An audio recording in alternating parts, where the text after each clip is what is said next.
Sports app. You can also watch the show on YouTube at Sactown Sports 1140. Here are the Drive Guys with Kevin Gleason and Kyle Drake. Yeah, Drapes has a travel day, so he's on his way to L.A. or they're there already. Either way, he won't be with us today. Drapes will be back with us tomorrow from Los Angeles. So you got Jay and White today, and props to Alan Stiles for having Keon Ellis on today, and props to you, Jay, because I know you had a lot to do with lining that up. So that's awesome. Man, it's all good. Just call me the barber. I'm lining them up like a fade, a taper, a Caesar. Yeah, no, it's glad to do it. I'm glad the fellas got it knocked down, and there's just more to come. This is just the beginning. You know, I'm just you're the connecting facilitator. the dots. Yeah. Absolutely. The commissioner. Yeah. I keep saying this. I am the commissioner of Sacramento. I dare anybody else to do the Adam Silver. It's time for me. I don't even want to do, I know we've been in political time and all that type of situation. I don't even want to go down that route. Right. I'm just going to step in like Adam Silver and get the sign off from Donner Sterling, God rest his soul. Sacramento mayor, city of commissioner, baby. Yeah, one of the most impressive things about the job you're doing is that you're actually stepping into other jurisdictions seamlessly. Yes, Like you're out in the like the Folsom area, right? Talking Drapes. Yes, absolutely. All over the place. Yeah. You know. Because your power really is limitless. You could exert that power for evil, but you use it only for good. Yeah, no need to when it's talking about Sacramento. Now, if you want Right. to take me to another place like LA, some of your old stomping grounds, not the Valley Joe, but as far as Golden State, around that, the Chase Center, that type of situation. Yeah, no love. Of course, I see you got the fantastic Padre T on today. That's got right. super love for them. So anytime anybody wants to invite me down to SD, the 619-916 in reverse. We got Kyle Ledbetter here. If you want to, treat me to PB, Pacific Beach, I'm all about that. Belmont Park, SeaWorld. You slide me through that way, Lincoln Village. I'm all good. My boys from Point Loma, so That's right. all good things. But when it comes to the Dodgers, no, absolutely. We're not I spreading don't no know love. if you've heard this. Mookie Betts was the latest, Jay, and I just saw this today. I'm not sure when he said it. Kike Hernandez said something similar. They said, the Padres were the better team. And on the one hand, it's like, oh, that's very humble. But I think they're trolling him. Like they had more talent, but we still beat them. They still couldn't beat us. Have you? I think so. Yeah. I think so. Have you had the opportunity? And I think I've told it before, maybe once. Coach Doug Christie said this one time. Pepperdine, a wave, talking about SoCal. And I know he said partial of the story on air and partial not, but he had Peja had a conversation with the late great Kobe Bryant, and Kobe and Peja were having a conversation, and I guess Doug kind of stumbled across it or walked in and kept it pushing or whatever, and then Peja told him what the conversation was about, and that the topic was Kobe told Peja that if the Kings would have won the first championship, then they would have won multiple championships, a la what the Lakers did, right? And so he also said that the Kings had a better team than the Lakers. And just for whatever unfathomed reasons, and this is for me who doesn't like talk about this era. Yeah, I'm surprised you brought that up. Because it's in light kindness, what's the story. He said that the Kings had a better team than the Lakers. Yeah. And they would have, for whatever circumstances, didn't get it done. And he was like, they would have rattled off easy 2 or 3. That's what Kobe told Peja. Yeah. Well, one of the things that I don't think people remember. Was that trolling? It doesn't sound like it. If you say it to the media, then it's Kobe, though you can't put anything past Kobe. Yeah, right. Yeah. He was trolling. But, I mean, the way I've heard it, I think I've heard that story. The way you tell it, that sounds like it might have been more. Were they all done then, or were they still playing? Yeah, this was when Peja was part of the organization a few years ago. Right. So that point it's done. Yeah. If you say it when they're 18, still playing, 19, 17, you're something. playing mind games. But if you say it after the fact, maybe he was sincere. But I was going to say, if I'm not mistaken, 2002, Sacramento, the underdogs against the mighty Lakers. I think Sacramento had a higher payroll. That team, I believe, go back and look at it. That team was loaded.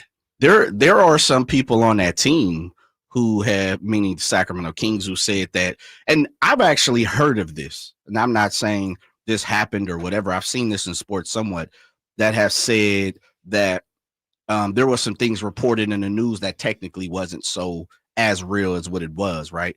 But you can't tell me like the guys like Chris Webber, Doug Christie, like those guys were probably getting paid exactly what was going on, Mike Bibby, Bobby Jackson, but I've heard some other things that have kind of been twisted around in that era, you know. So yeah, well, if Webb hadn't gotten hurt, who knows? But speaking of injuries, good news for the Kings, because it looks like DeMar DeRozan is back tomorrow, and it looks like Domas is back. Malik, I think he's close, but I don't think he's playing tomorrow night. So finally, Sacramento. Exactly. We're Sacramento. Back. Yeah. We're back. Some of the legitimate superstars back. And just in time. And Norman Powell is out tomorrow night for the Clippers. Thank the Lord. Yeah, the bottom line is, and I know we were kind of texting about this today, Jay, the injury situation in the NBA is it's in some ways it's worse than the NFL. Yeah, it is. And who would have ever thought that? Right. There's a lot of big stars, big name guys who aren't participating. Of course, I think most people, would you agree that most people have their eye on Joel Embiid and the Philadelphia 76ers situation? You know, and they lost Paul George last night. Yeah, Tyrese Maxey has definitely been gone, but the Kevin Durant has been. Dame Lillard has missed a game or two. Luka hurt his wrist last night. Yeah, talk about it. Come on now. Kawhi Leonard, we don't even know where he's at. You got Domantas Sabonis. You got DeMar DeRozan. I know he's not a big star, but he's a really good player. D'Anthony Melton is done for the D'Anthony year. is done for the season. Yeah. How about that? Yeah. You know, Steph Curry's missed some time early in the season, a couple weeks ago. So there's numerous people. Jimmy Butler, of course, has been out. I believe Jason Tatum missed a game or two earlier in the season. There's a lot of people gone, a lot of people injured, and it's interesting. It's just interesting how. And if you compare that, White, to the numbers being down as far as viewership, the NBA's got to start to look in the mirror, right? Yeah. Maybe insisting that teams not manage their loads, maybe that's counterproductive. I don't know. You know, if you're going to make sure that Kawhi plays a game that's on TV against Cleveland in October, but then that's going to cause them to miss 3 months, is it really worth it?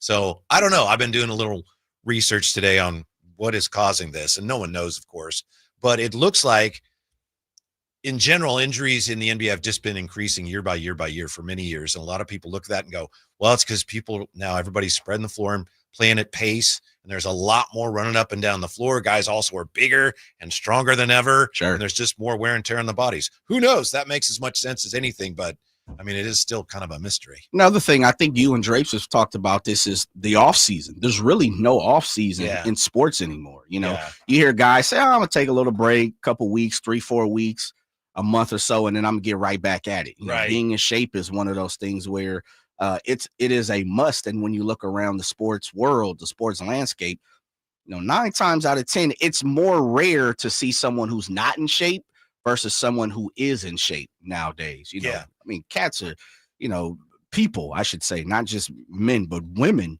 are in fantastic physical condition in sports and throughout the sports landscape. And so I think that plays a part in it. And then I'll also extend it, and I think we've had this conversation also, is, the AAU circuit, the Pop Warner circuit, the YSA circuit, which is youth football, like all these different levels, they play so young now. That's another thing I ran across today. A lot of people are suggesting that a lot of these injuries are basically repetitive stress injuries because basketball players are playing the same game. Therefore, they're stressing the same parts of the body for decades.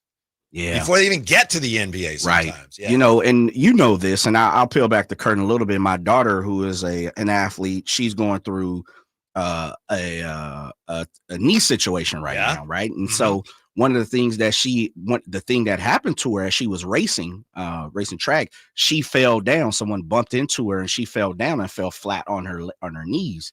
And so as a 13-year-old girl, she is still growing, right? Bones are still stretching out, still getting strong. And so the gravity that caused her to fall caused her to have a tibia fracture. And so it's interesting in going in and talking to these surgeons and athletic surgeons and doctors and, therapists, and to hear every single week when we're in there and my daughter's getting it in, and, love my daughter. And I know it's tough, but shouts out to my daughter, Naya, for doing what she does. Love her to the utmost. It is amazing to hear some of these stories that they're telling me. I'm like, what? 12 years old? Oh, torn ACL. 10 years old, soccer, broken shin, fractured shin. And I'm like, how? Like, how are some of these things happening? And it's just what they're saying is repetition. So many things are happening, where there's no off season. There's just no off season for children nowadays. More stress on the young bodies than historically they used to put on themselves, because everything now in our culture athletically, right, is you got to play through it, keep going. And sometimes that's not necessarily the best. Not when you're a child, not when you're younger, right?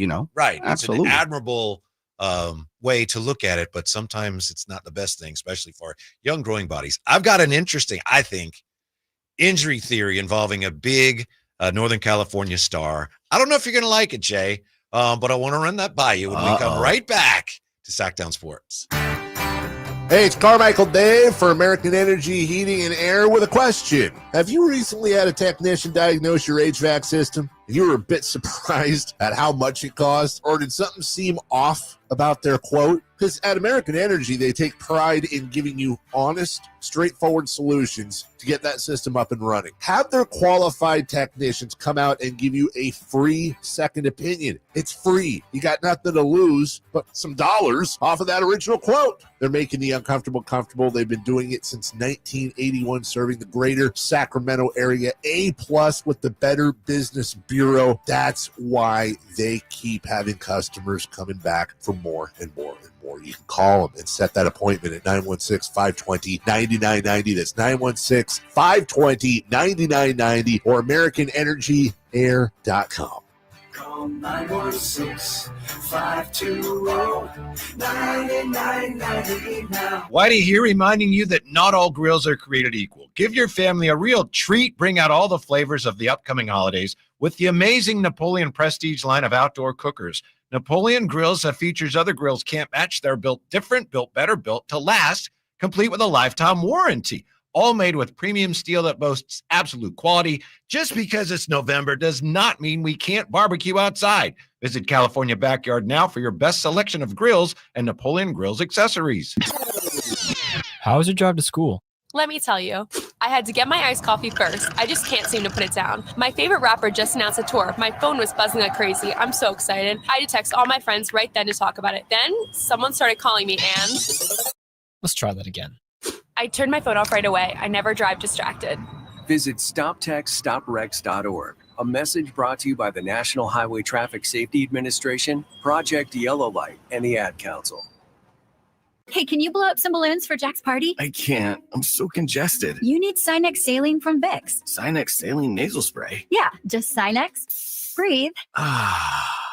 Sinex Saline instantly clears everyday congestion associated with colds and year-round allergies with a gentle, ultra-fine mist that's no mess and easy to control. Daddy, we need more balloons. On it. Enjoy life's important moments without congestion. Try Sinex Saline from Vicks. Just Sinex. Breathe. Use as directed.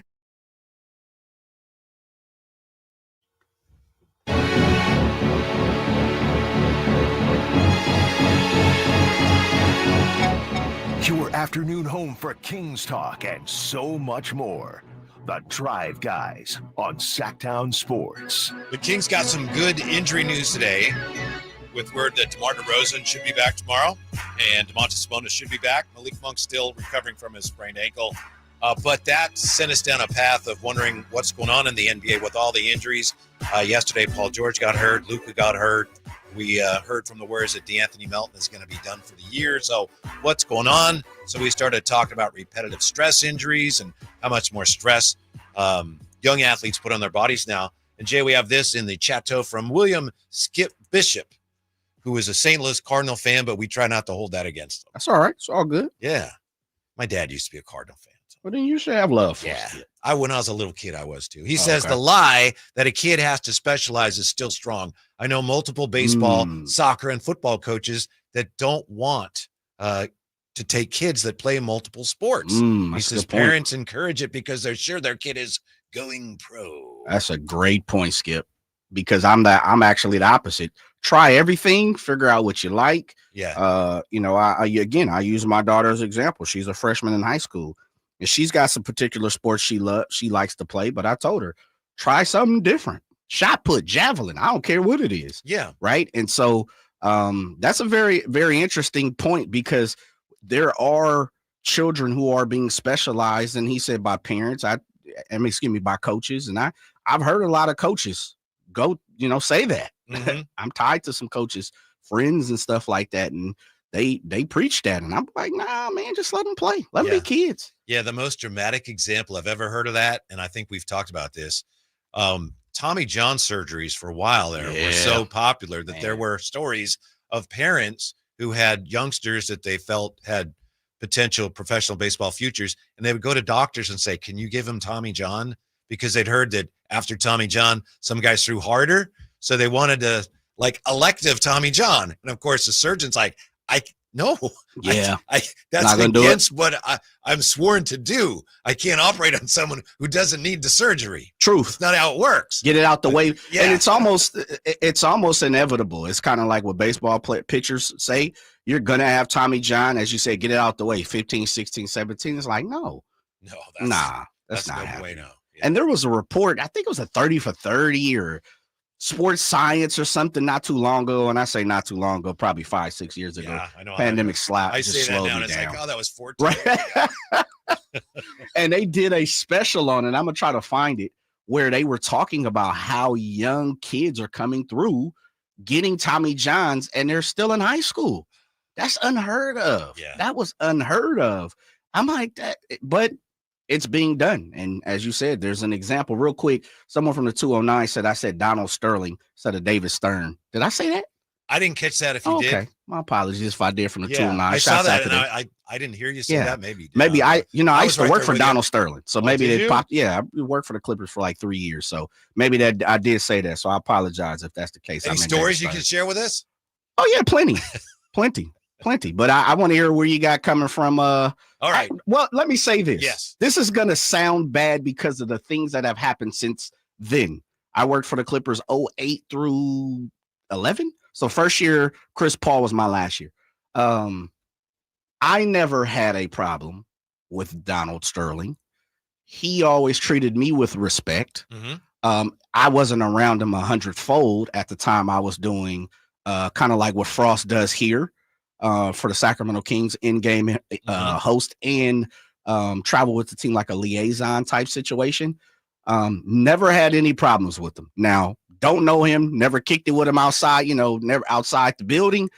So I don't know how he got down through his personal life. Obviously, we found out some different things, but I only take it to face value. I'm not saying dude was a good guy because that's up to whoever wants to say, make the opinion. I'm just saying, as far as professionally, never had no problem. Dude treated me with respect. I treated him with respect. We were in and out. Peace out.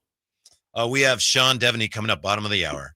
So before we get back to the NBA, I want to see what you think of my theory, Jay. Now, you know that last week I had this theory that Kyle Draper was not crazy about, and I understand why. There are some other people that are throwing this around, but there's really no hard evidence, or is there? That Brock Purdy has a bad arm, right? I said that, right? Yes. Yeah. And any proof of that? No, it's just what I see. Could be wrong. Rob Stats Guerra came out this week on Twitter. He said, I'm worried about Purdy's arm. Friend of the show. Yeah. But again, okay, maybe we're both wrong. But how about this? Brock Purdy is on the injured list this week, right? He is. Yeah. Why? Because he hurt his arm allegedly last week against the Seahawks. Right. Do you remember last year when Brock Purdy was playing that Monday night game against Minnesota, and we didn't know it at the time, but he got a concussion? Yes. So the next day, people went back and they looked and they found the play. Or I think there was one of two plays where it's like, oh, that's probably where he got a concussion. Where's the play where Brock Purdy got hurt his shoulder this week? Have you seen it? No. Actually, I have. I saw somebody. You? Yeah, someone on Twitter X reposted it and was like, this is the play. I was looking for it and I couldn't find it. Yeah, maybe it was Lombardi or Wagner, somebody that covers the 49ers. Yeah. There goes my theory then. See, I was thinking, wait, if you don't have the play, and I know Kyle Shanahan said, we don't know what play it was on. Yeah. So I'm thinking, well, if someone was taking a guess. It was like, this is the play that Brock Purdy allegedly hurt his arm on. See, my theory is his arm was hurting last week, and they're using this as an excuse to cover it up. Yeah, he's got the bad wing, so he's not going to throw this week because he hurt it against Seattle. Win. We don't know. We don't know. Yeah, just sore. Wouldn't that be the way the 49ers would do it? Absolutely. That's Kyle Shanahan through and through. Yeah. That's definitely, I didn't mean to poke holes in your theory. But no, it should have holes poked in it because I admit there's not a lot of evidence there. No, there's not. I see there's it not. and I go, something's not right. Yeah. And even the injury that they're reporting is kind of translucent a little bit. It's like, normally when someone gets hurt, they don't just say an arm. 9 times out of 10, it's like your left forearm conducts, like they be creating words, half the time. Yeah. So he's a bruised rotator cuff. Contusion of the left elbow. But I haven't really seen that. We just kind of seen like, hey, look, arm hurts. Yeah. Sore. Yeah. Tender. Yeah. And I'm sure it does. Believe me, I'm not saying it doesn't hurt. I'm just saying I wonder how much it's been hurting. And if that's been an issue, he better find a way to get through it, right? Because they're up against it now. Oh, yeah. There is like no wiggle room. Existential crisis for the team. There's no wiggle room, White. And early in the season, we talked about, when is the panic or when is the red light, the signal to where, it's go mode now. And I kept pushing. I don't know if you remember, I kept saying the week after the bye week, which was Tampa. And now that we're through that, I thought maybe the 49ers could flip the switch, and they just haven't been able to. And so, it's an interesting situation that they haven't. And I think they find themselves, backed into a corner. And even I've said it, I've said it a few times. I've talked to people outside of here. I knew something was really, really, really wrong when Fred Warner stopped being Superman. I knew something was wrong. Fred is Superman, and he's like, a superstar in this league. And more times than not, superstars don't have lulls. In the first, 2 or 3 games, he was defensive player of the year almost. Ever played. Absolutely. Probably first 4. Yeah. And then the last, the middle is kind of like, okay, you could tell he needed a little assistance and things weren't going well. And we had heard that he was a little banged up a little bit. Mm-hmm. But since then, and I go back to the play, and I was telling this to someone, the Kenneth Walker TD this past week, if you go back and look at it and you break down the film, like with Brian Baldinger or someone of that nature, Fred is at the top. We're looking at the screen, which means Fred would be the linebacker at the top of the screen, which is the route that Kenneth Walker went.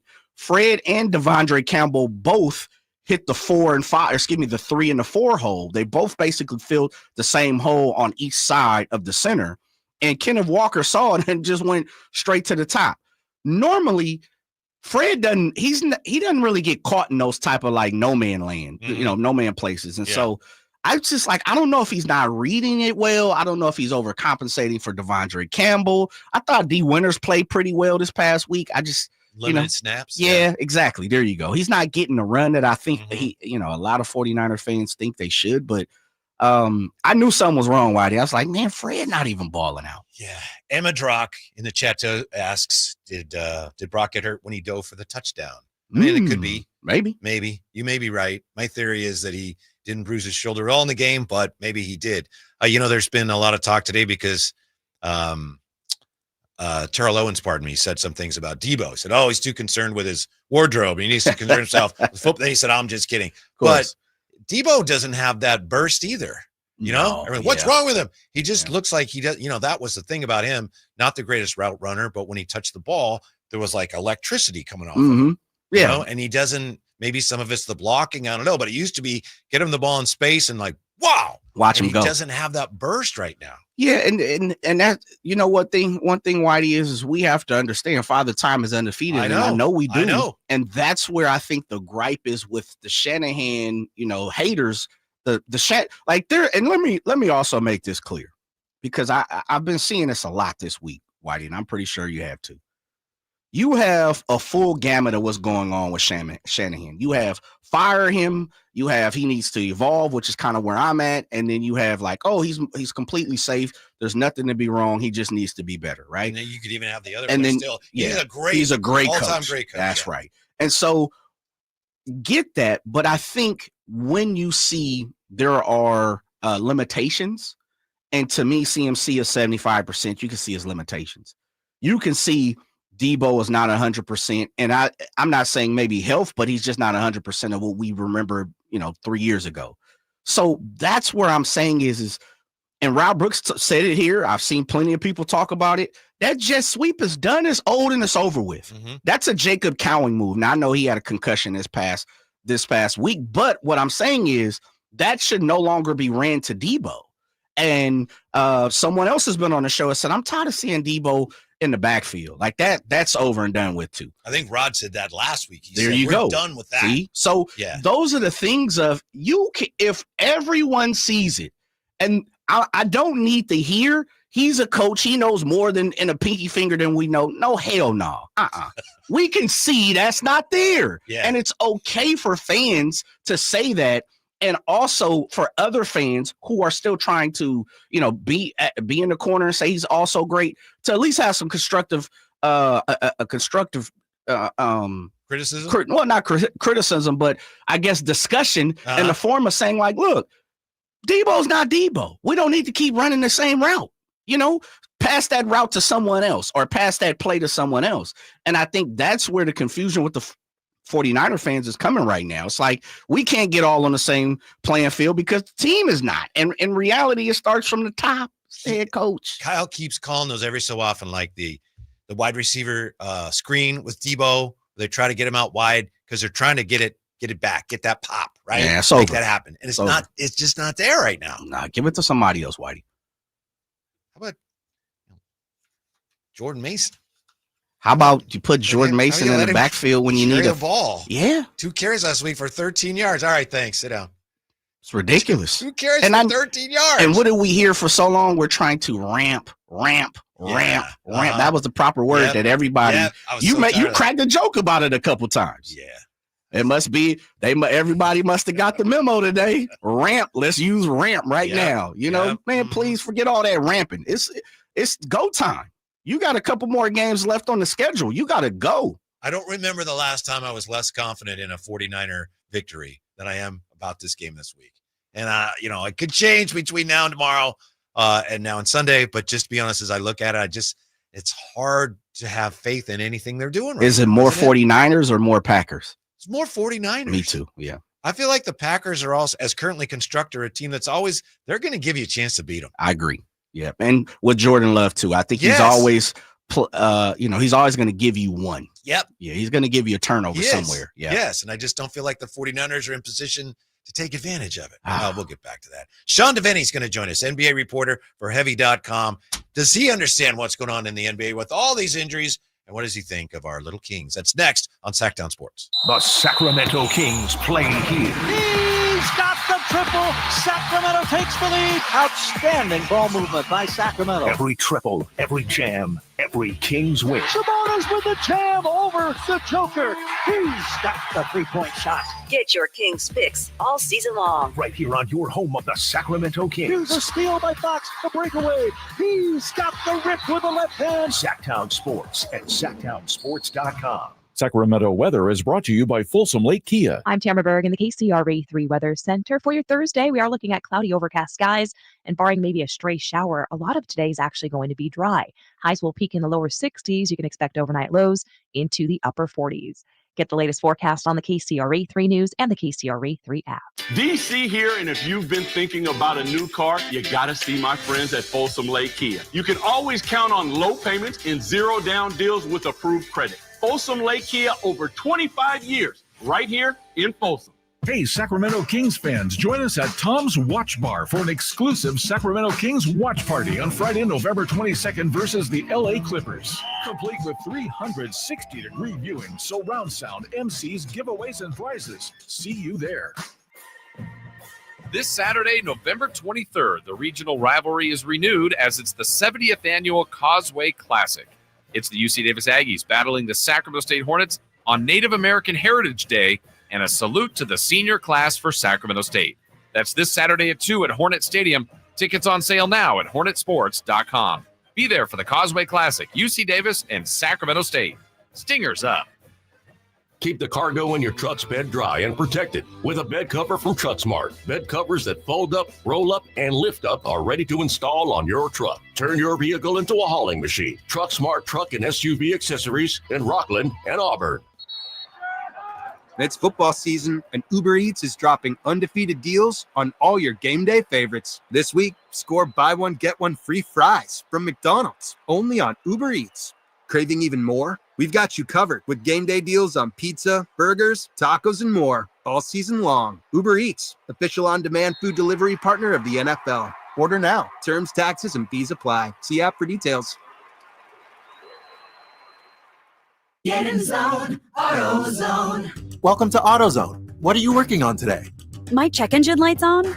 That could hurt your gas mileage. The AutoZone free Fix Finder service can help find the fix for free. Get in zone. This whole report for free? That's right, printed and on your phone for free. Get in zone. But what if the fix is too tough? We'll recommend a local shop. Fix Finder, only at AutoZone. Get in zone, AutoZone. Restrictions apply. When it's all on the line, you need a big-time closer. That's especially true when it comes to your garage door. That's why I proudly recommend National Garage Door. Whitey Gleason here for National Garage Door. And whether you're looking to repair an existing door or get a brand new one installed, you need National Garage Door. Family-owned and operated. They've been around since 1974 because service is their number one priority. National Garage Door are the region's BSE broken spring experts, and the styles, prices, and quality of the new doors will amaze you. I know they amazed me. Our garage door was starting to sound kind of like a box of scrap metal tumbling down the stairs. So Kevin from National Garage Door came out. He said patching up the old one was an option, but we're going with a new garage door, and we're as excited about that as you can be about a new garage door. National Garage Door sells quality Rainer-branded garage doors. They offer sales, service, and installation on all residential and commercial doors and operators. If you have garage door needs, old ones coming apart, or you're looking to improve your curb appeal, let National Garage Door come through for you in the clutch and be your closer. 338-4554 National Garage Door.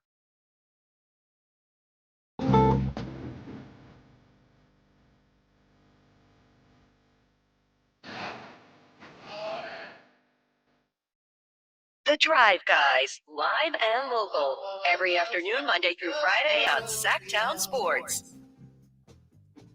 Drive Guys with you today. It's Jay, Good Whitey, Kyle Draper. Travel day for him. He's back with us tomorrow from Los Angeles, where, of course, the Kings will be taking on the Clippers. The good injury news for the Kings is that DeMar DeRozan is supposed to be back. Domantas Sabonis is supposed to be back, and not that you throw a party when a guy gets hurt, but it looks like Norman Powell is not going to play tomorrow. He's got a hamstring issue, so big game for the Kings, obviously. There's also this. We end up finding ourselves in a familiar place today, and we're endeavoring to get to Sean Deveney to join us here. We find ourselves in a familiar place in that we're talking once again today, based on what we're seeing on the internet, about what about Kyle Kuzma? There was a report here. Let's see. Evan Siddery, I believe, had a report that the Wizards may be shopping Kyle Kuzma. So are we going to be having that discussion? Don't start that. Don't start that in Sacramento. Don't start that here. Here we are again. Oh, here we go. Ask the question. Let's find out if our next guest knows anything about that. Outstanding writer, editor for Heavy.com, Sean Deveney. Sean, thank you so much for your time. It seems like it's an annual event here. The trade deadline approaches, and in Sacramento, we're talking about, what about Kyle Kuzma? What do you think about Kyle Kuzma's NBA future? Does he stay in Washington? What do you think happens there? You're right. I mean, it's only November and now we're talking about it. So, it's a little different situation, but, I mean, he's available. He's been available. They signed him to the extension, $90 million over 4 years. And, he's in the second year of that, I believe. So, that sounds like a lot, but it's a descending contract. So it starts at, 23 this year and then goes down to 21 and then goes down to 19. So he's a pretty affordable player. I think there's a strong chance that he'll be moved. I think anybody who's not on their rookie contract in Washington is up for grabs.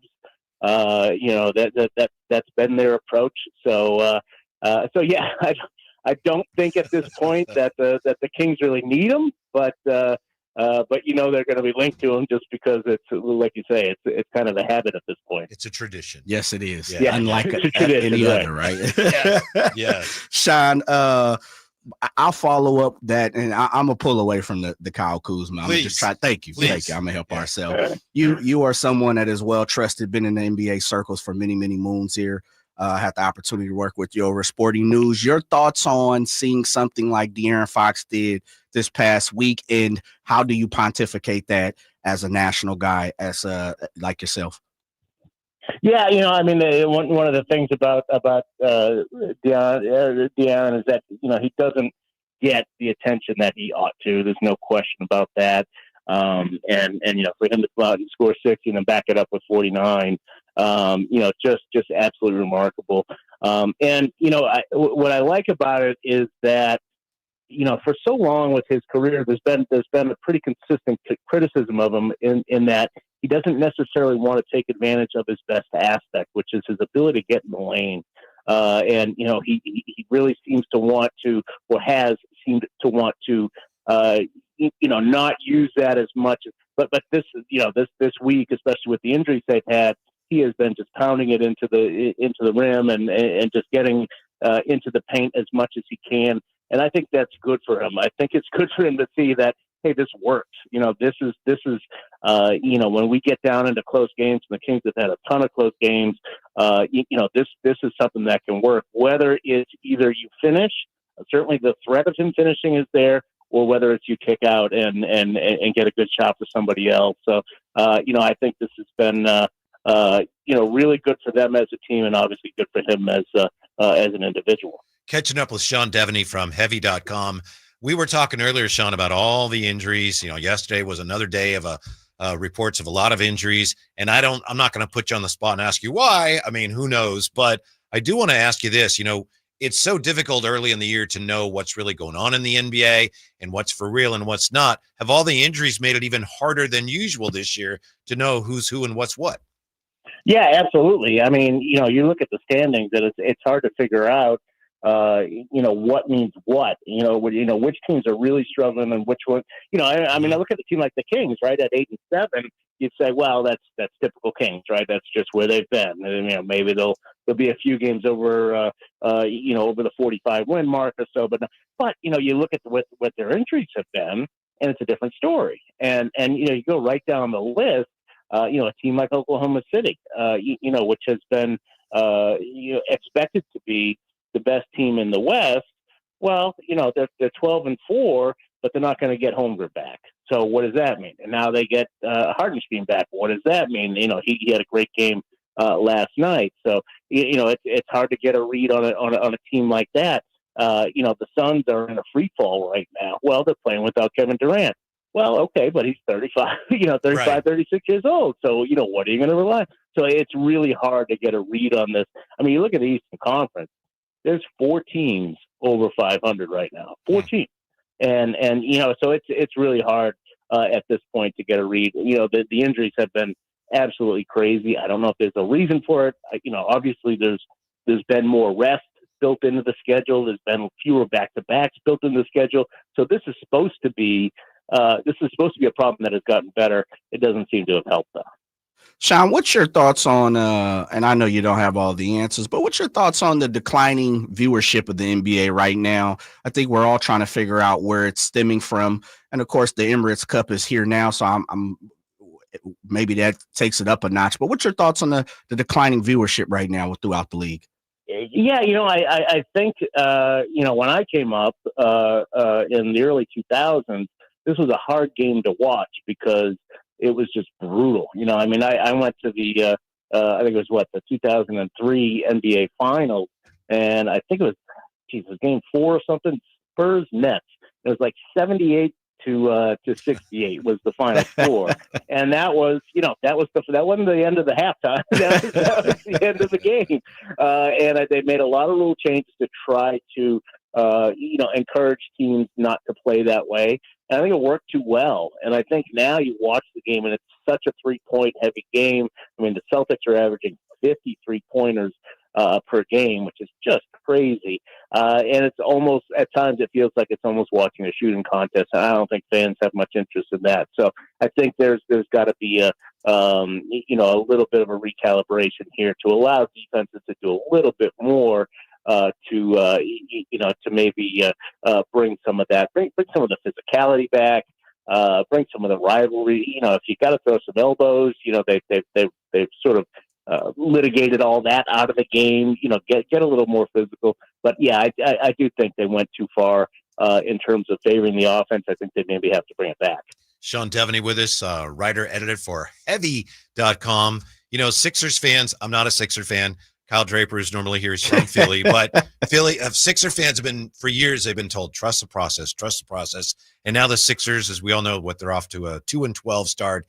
The way things are going there, is it possible that the process has ended, Sean, in Philly? Well, what's funny about it is that I remember when the whole process thing started, when they were winning, 12, 15 games a year, and everybody's, well, they're collecting draft picks. This is part of the whole thing. And then they're going to wind up, putting it into gear. One of the things that you heard a lot of from veteran players at the time was the problem with this is that you're teaching these young guys to lose. You're not teaching them to be professionals. You're not teaching them how to win, and that's going to come back and bite them. I don't know the extent to which we can say that with Joel Embiid, but it certainly looks like it. If he's at this point in his career and he's still showing up late for practices and not being the example that he should, and his teammates are complaining about him, then that when I saw that brought me right back to talking to people at that time about whether the processes were going to wind up hurting these guys. And you remember the other big player in the process was Ben Simmons, and what happened to him? What does his professional career look like? So you can make an argument that the process wound up bringing you star caliber players who didn't know how to be stars, perhaps because they were taught that winning 15 games a year was okay. Wow, man. That's interesting. Yeah, that is super interesting. Sean, one of the great things about what you do is being an insider. I know it's still early in the season. I know, we started this with the Kyle Kuzma talk. What's your expectations as far as trade deadline? And I know I'm barking up the next 2 or 3 months asking you to look into the crystal ball, but do you happen to have an inkling on who the first name is to drop? It's really difficult because with the new CBA, the way that they've got it set up, it's really hard. And we've seen this. It's really hard to make a trade, and I think that's going to be part of it. I think we're going to see some big names in there, no question. You're going to see, does anybody want Jimmy Butler if the things don't turn around for the Heat? That he is certainly going to be on the market. They're going to be very quiet about it. The Heat as an organization are always that way, but they're going to, feel out what the possibility of a market is there. But the way that the CBA is now, it's really hard to pull off those kinds of deals. Wow. So I think he's probably going to be somebody who we hear a lot of.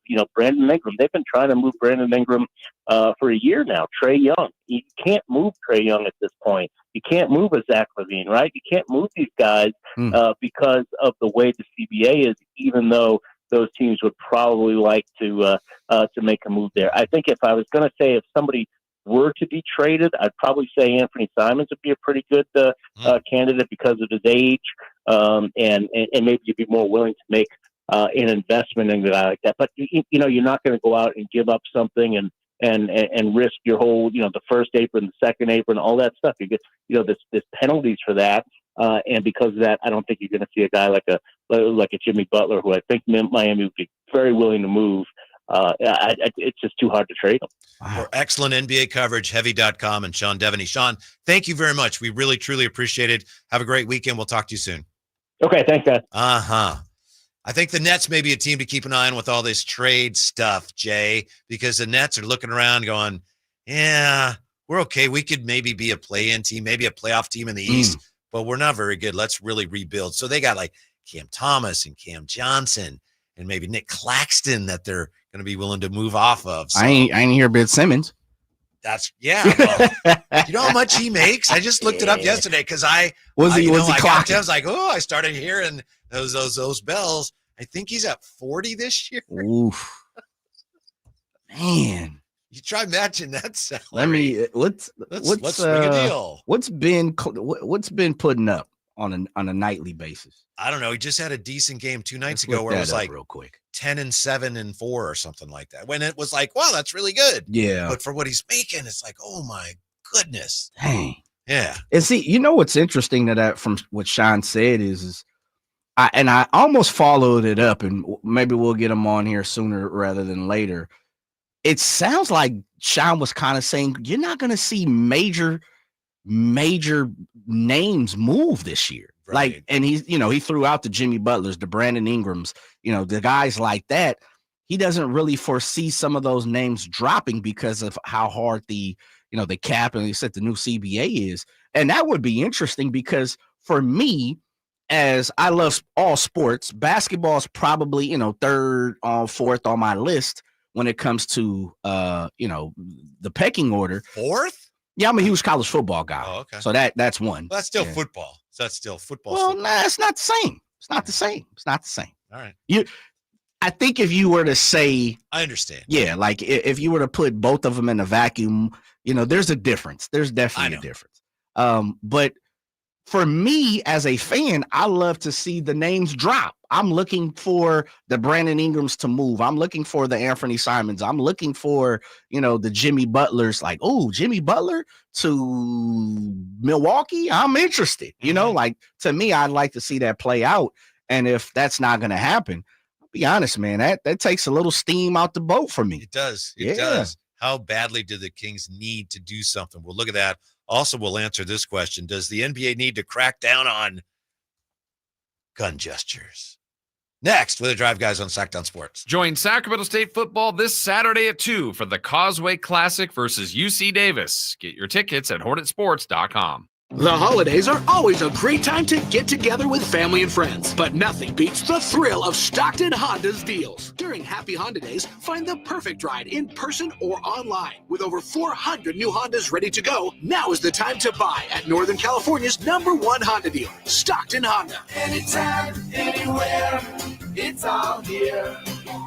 StocktonHonda.com. #1 claims based on 2023 total new and Honda certified pre-owned vehicle car sales from American Honda Motor Company sold on report. With the cooler seasons upon us, Advanced Infusion Center remains focused on your health and comfort. Whether you're dealing with a chronic illness or in need of IV therapy, we provide tailored treatments to meet your unique needs. Our caring team is here to make sure your experience is safe, comfortable, and stress-free. With convenient locations in Sacramento and Yuba and flexible scheduling, you can easily access the care you deserve. Explore Advanced Infusion Therapy today. Visit advancedinfusion.com for compassionate care right where you need it. Last year's RV trip, we met a couple with the same bumper sticker. What are the odds? Your cousin isn't a good storyteller. He was a podiatrist, or was it a pharmacist? Huh, you don't say. Oh, I can't remember. But she owns an RV protected by Progressive, and you don't. So until you get your own RV, her stories are the most interesting stories you've ever heard. Wow, interesting. And when you do get your own RV, save money by bundling it with your home, auto, or other vehicles with Progressive. Oh, anesthesiologist. He was an anesthesiologist. Progressive Casualty Insurance Company affiliates and other insurers. Not available in all states. Why choose a Sleep Number smart bed? Can I make my side softer? Can I make my side firmer? Can we sleep cooler? Sleep Number does that. Cools up to 8 times faster and lets you choose your ideal comfort on either side. Your Sleep Number setting. And now, during our Black Friday sale, save 50% on the Sleep Number limited edition smart bed. Plus free home delivery when you add a base. And Cyber Monday. To find a store near you, visit sleepnumber.com. Time to gear up. It's the Black Friday and Gold Saturday open house event at Roseville Power Sports. Located at 360 North Sunrise Avenue, we're your home for the best deals on Can-Am side-by-sides, ATVs, and Ski-Doo snowmobiles. Now's the time to save thousands on a brand new Can-Am or Ski-Doo. And check out the all-new Can-Am Maverick R with an incredible 240 horsepower. A Maverick R is built to conquer any terrain, bringing unmatched power and excitement to your off-road adventures. Plus, save 30 to 50% on accessories, helmets, jackets, gear, everything you need to ride in style and safety. This Black Friday and Saturday only. And it's not just about the savings. It's an open house event you won't want to miss. Join us for food, prizes, and more this Black Friday. So head to Roseville Power Sports this Black Friday and Gold Saturday from 9 a.m. to 6 p.m. And let's kick off the holiday season with incredible deals and tons of fun. Some restrictions apply. See store for details. Offers valid on 2024 and prior products while supplies last. Happy holidays from Roseville Power Sports. It's time for the Sactown Sports live events calendar, the hottest live events lineup just for you. Kicking things off for comedy fans, don't miss David Spade bringing his sharp wit to Hard Rock Live Sacramento on November 22nd, followed by the hilarious Russell Peters lighting up the stage the next night, November 23rd. Then get ready to feel those good vibrations with the legendary Beach Boys on November 24th at Hard Rock Live. And for classic rock lovers, the Black Crowes are rocking the same stage November 30th. All of these are brought to you by our friends at Live Nation. The original Jersey Boys, Midtown Men, are bringing their holiday show to Thunder Valley on December 8th.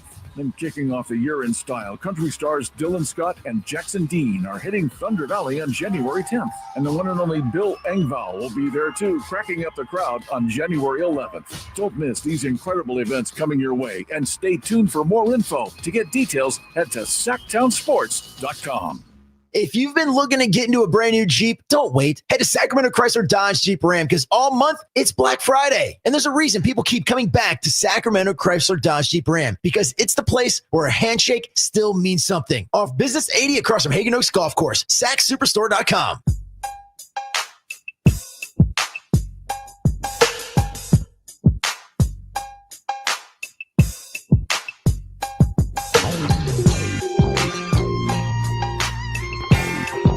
Your afternoon home for Kings talk and so much more.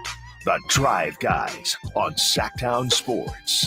Yeah, I'll try to get through this, but with some things that are being mentioned here in the chateau, I'm not sure I can get through. No Drapes today. He's back with us tomorrow. That's hard enough without Drapes, but me and Jay, that's great. We miss Drapes, but we've done it before. We'll do it again. I can deal with that. But then when we got Skip in the chat saying college football is better than the NFL. Then I happened to ask Jay if Jay came in here for a second during the commercials.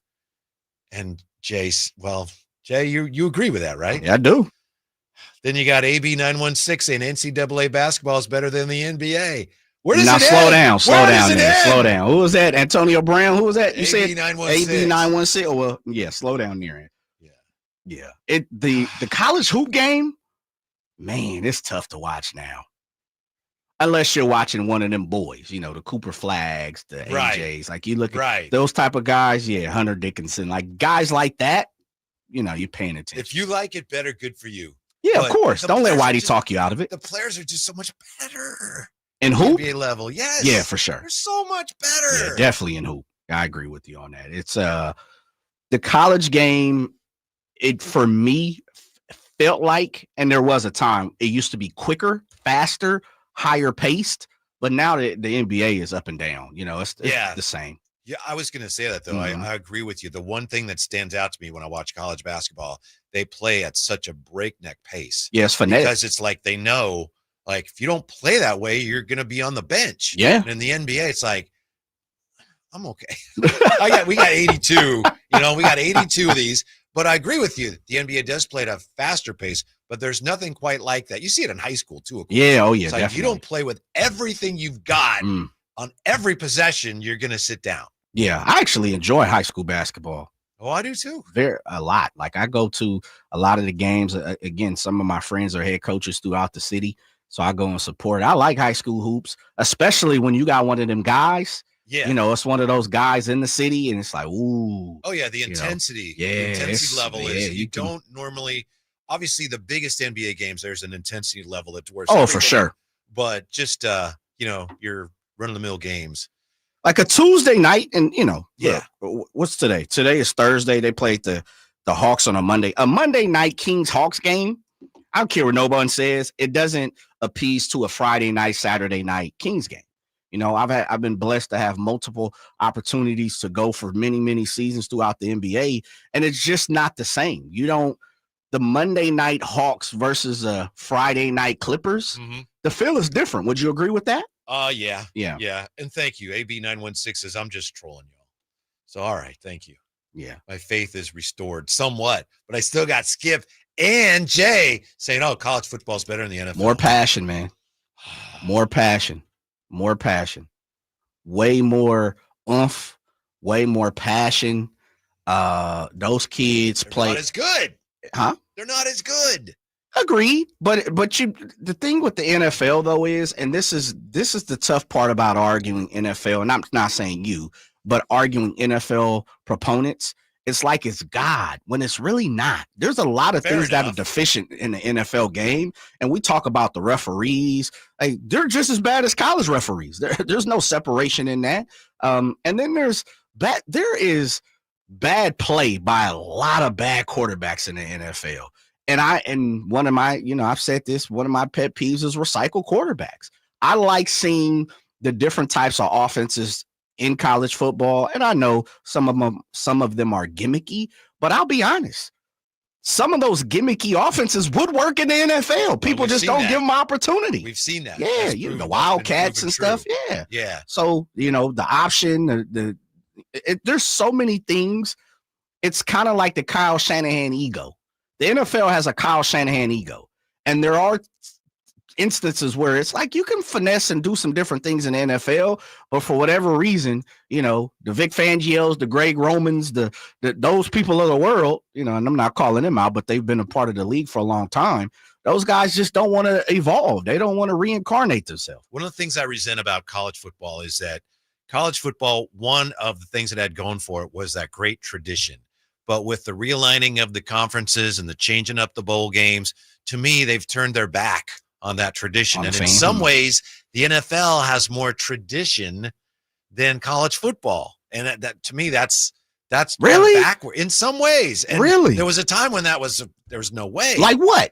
What's more traditional in the NFL versus what's popping off? The Green Bay Packers, Chicago Bears, whereas before, like I'll compare that to say USC, UCLA. And now they're playing in the Big Ten or whatever. It's like, what? So just because the name on the paper says something different means that it's the conferences, the conference rivalries have been broken up. A lot of them. I agree with that. And I know there's a lot of people that probably love that. It's like, well, why not? And to me, it's just like, well, I don't like it as much. I liked it when the Rose Bowl was the Big Ten against Pac-12. Agreed. But it doesn't, the other part is it doesn't mean necessarily that, and they've done it in years past, like, when the college football playoffs came around and the Rose Bowl was like the semifinals, the championship game, excuse me, not the championship game, but the semifinals. They still try to finesse and fit the Big Ten and the Pac-10 into that, Pac-12 into that. What it should be. Right. But I think this is the thing about college football is for the longest time, the old adage was these guys need to be paid, right? But amongst that, if we're building a fruit salad and not using cantaloupe and honeydew, thank you. Definitely not. The other parts of that was they have to get a little more up to date with certain things. Like the little brown jug, that's cool. But you know what? Minnesota versus, I believe, Wisconsin, or Minnesota versus Michigan doesn't matter as much until Minnesota can be better, right? And so I think some of those things have gotten better in the form of, a Penn State versus a USC on a yearly basis. That's better than watching, Minnesota versus, I don't know, a Midwest versus Iowa. Like, you say better, and maybe a lot of people, maybe most entertaining people, it is better. To me, it's not better. It just makes more money. Which is, that's just the way I see it. And maybe, like I say, you see it differently. But to me, it's like, it's a little, it doesn't matter. All that matters to you is making money. Maybe it's always been that way. Well, guess where that's stemming from? Pretend. That's called the NFL. Mm-hmm. They're making money. They're making you spend your money on 17 different platforms. So if there's anyone that should be accused of being a money grab, be the NFL. Agreed. But for a long time, remember, Whitey, the NFL was a nonprofit organization until people pushed them and prodded them to say, come on, guys, you guys are making too much money for y'all to be getting all these tax breaks and all that type of stuff. And so I'm just saying, I think the biggest argument for the longest time in college was these guys are amateur. They're no longer. Right. And so, and I bless them for that. Yeah. They should be paid. And not you, but I think some opponents to that is these guys are getting paid and they're acting like professionals now. Well, then why do you love the NFL so much? Like, what makes it a difference? It's just they're younger. And that's why I say like tradition is interesting that you go that route, because I think a lot of the traditions in college have been broken, and I can understand why you're not feeling that. Yeah. We didn't get to what we said we were going to get to, but we will. The NBA, do they need to crack down on gun gestures like the NFL has? And we've got some surprising numbers from the Kings 8-7 start for you when we come back. Jay and Whitey, Sactown Sports. Online, easy way to get life insurance in 10 minutes. Ethos has rates that you can afford, like a $500,000 policy for a 40-year-old male starting at $1 a day or $30 a month with a few health questions and no medical exam. Get your free quote right now at checkethos.com. That's checkethos.com. Not available in all states. Rates do vary. Did you know that Wendy's has any size soft drinks for just $1? Yeah, any size, anytime. Like $1 Coke, $1 Sprite, or even $1. The Hagen Oaks Golf Super Shop is the only store in the world to be named the top 100 shop for 40 years straight. Yes, the only golf shop in the world. Hagen Oaks Golf Super Shop is your unsurpassed spot to find the hottest golf gear, best pricing, and elite expertise. Try any club on the shelf on the driving range for free and let our staff show you everything you need to look and play better. You love golf. The Hagen Oaks team loves golf too. Hagen Oaks Golf Super Shop, Fulton Avenue, Business 80. Learn more at hagenoaks.com or 916-481-GOLF. Hi, I'm Justin Gingery from the law firm of Gingery, Hammer & Associates. When you have been injured by the fault of another, you will want advice you can trust.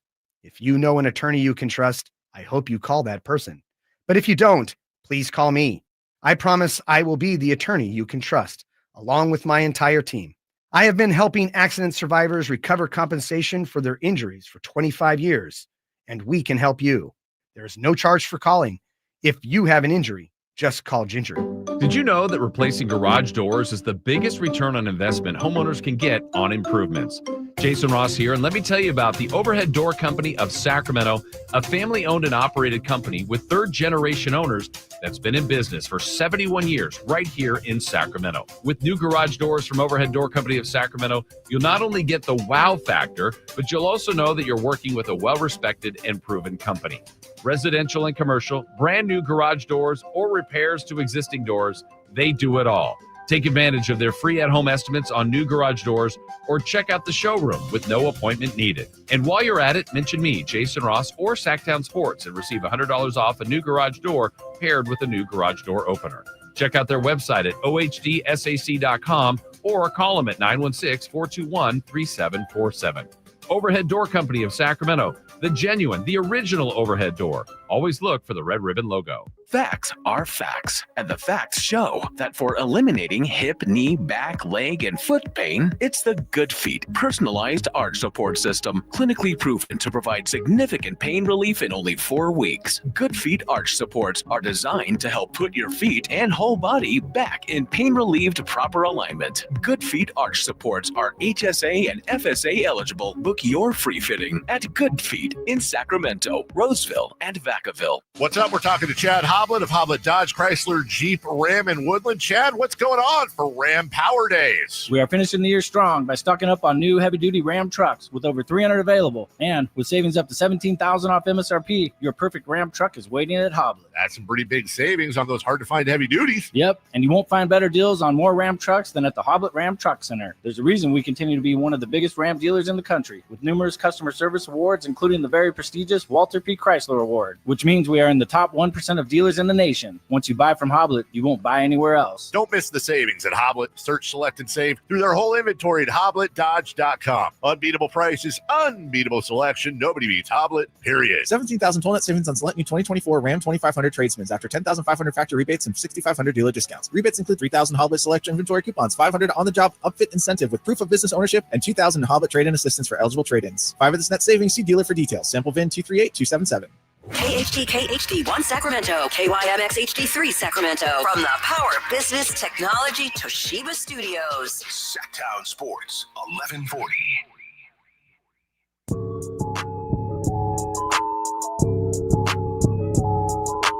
Your afternoon home for Kings Talk and so much more. The Drive Guys on Sactown Sports. Got some interesting numbers on the Kings 8-7 start that we'll get to in just a moment. It's Jay and Whitey today. Drape's on his way to Los Angeles, where tomorrow, of course, the Kings take on the Clippers. He's got the call, right? He's got the call. Yeah. Yes, sir. Yeah. We take you up to 4:30 this afternoon. Thursday night football, Steelers and the Browns. The Browns, for some reason, I believe they're scheduled to be on national TV a lot the rest of the way. It's just the Jameis effect. Maybe. It is bizarre. Man. It's as bizarre as the fact that the Jets keep getting favored in some of these games. It's Right. like, wait, what? They'll be flexed soon, though. You got to believe in your almighty NFL, right? Yeah, I would think so. Yeah, I hope flex so. them boys out of there. I hope so. Real quick, I mentioned the gun gesture last night in the Send me NBA. to Sam. And I bring this up because you and I had been talking about this. The NFL apparently has a rule. Well, not apparently. They have a rule against that. Remember when the Falcons beat the Eagles on Monday Night Football and a young Falcons receiver was penalized at an important junction of the game? He scored a touchdown and he did like Drake London. Yeah. London, rather. Thank you. Yeah. Mhm. Finger pistols into the sky, and there was a penalty on that. And remember, Raheem Mostert said, not Raheem Mostert, Raheem Morris Yeah. said, "Oh, in him, it was a t-shirt cannon. Shooting tees he up wouldn't here. shoot a pistol. It's a t-shirt cannon." So yeah, the NFL, it's better Bolton. But last night you had, I don't know if you saw this, Desmond Bain scores over Caleb Martin. He was balling. And he gives him stares at him and gives him the. He gave him the shotgun. Yeah. And Caleb Martin got AR-15. upset.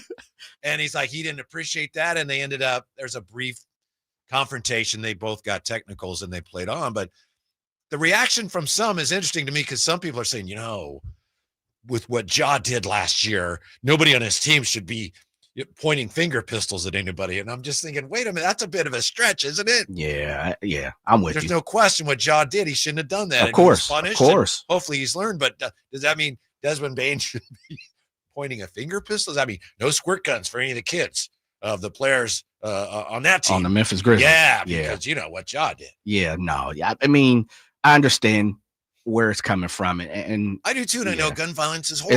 it's horrific, Yes. absolutely. But I get what you're saying. Another part too, that what this is Desmond Bain shouldn't be held captive because of what happened with another man. That has nothing to do with what happened with Desmond Bain. So we can't put the full blanket on the whole team of the Memphis Grizzlies. Like, we don't know what Desmond Bain and how he operates and how he lives, and you're just basing off what's going on with his teammates. So yeah, I'm with you, man. It's almost with the knowledge of, as you said, gun violence in this country is horrific.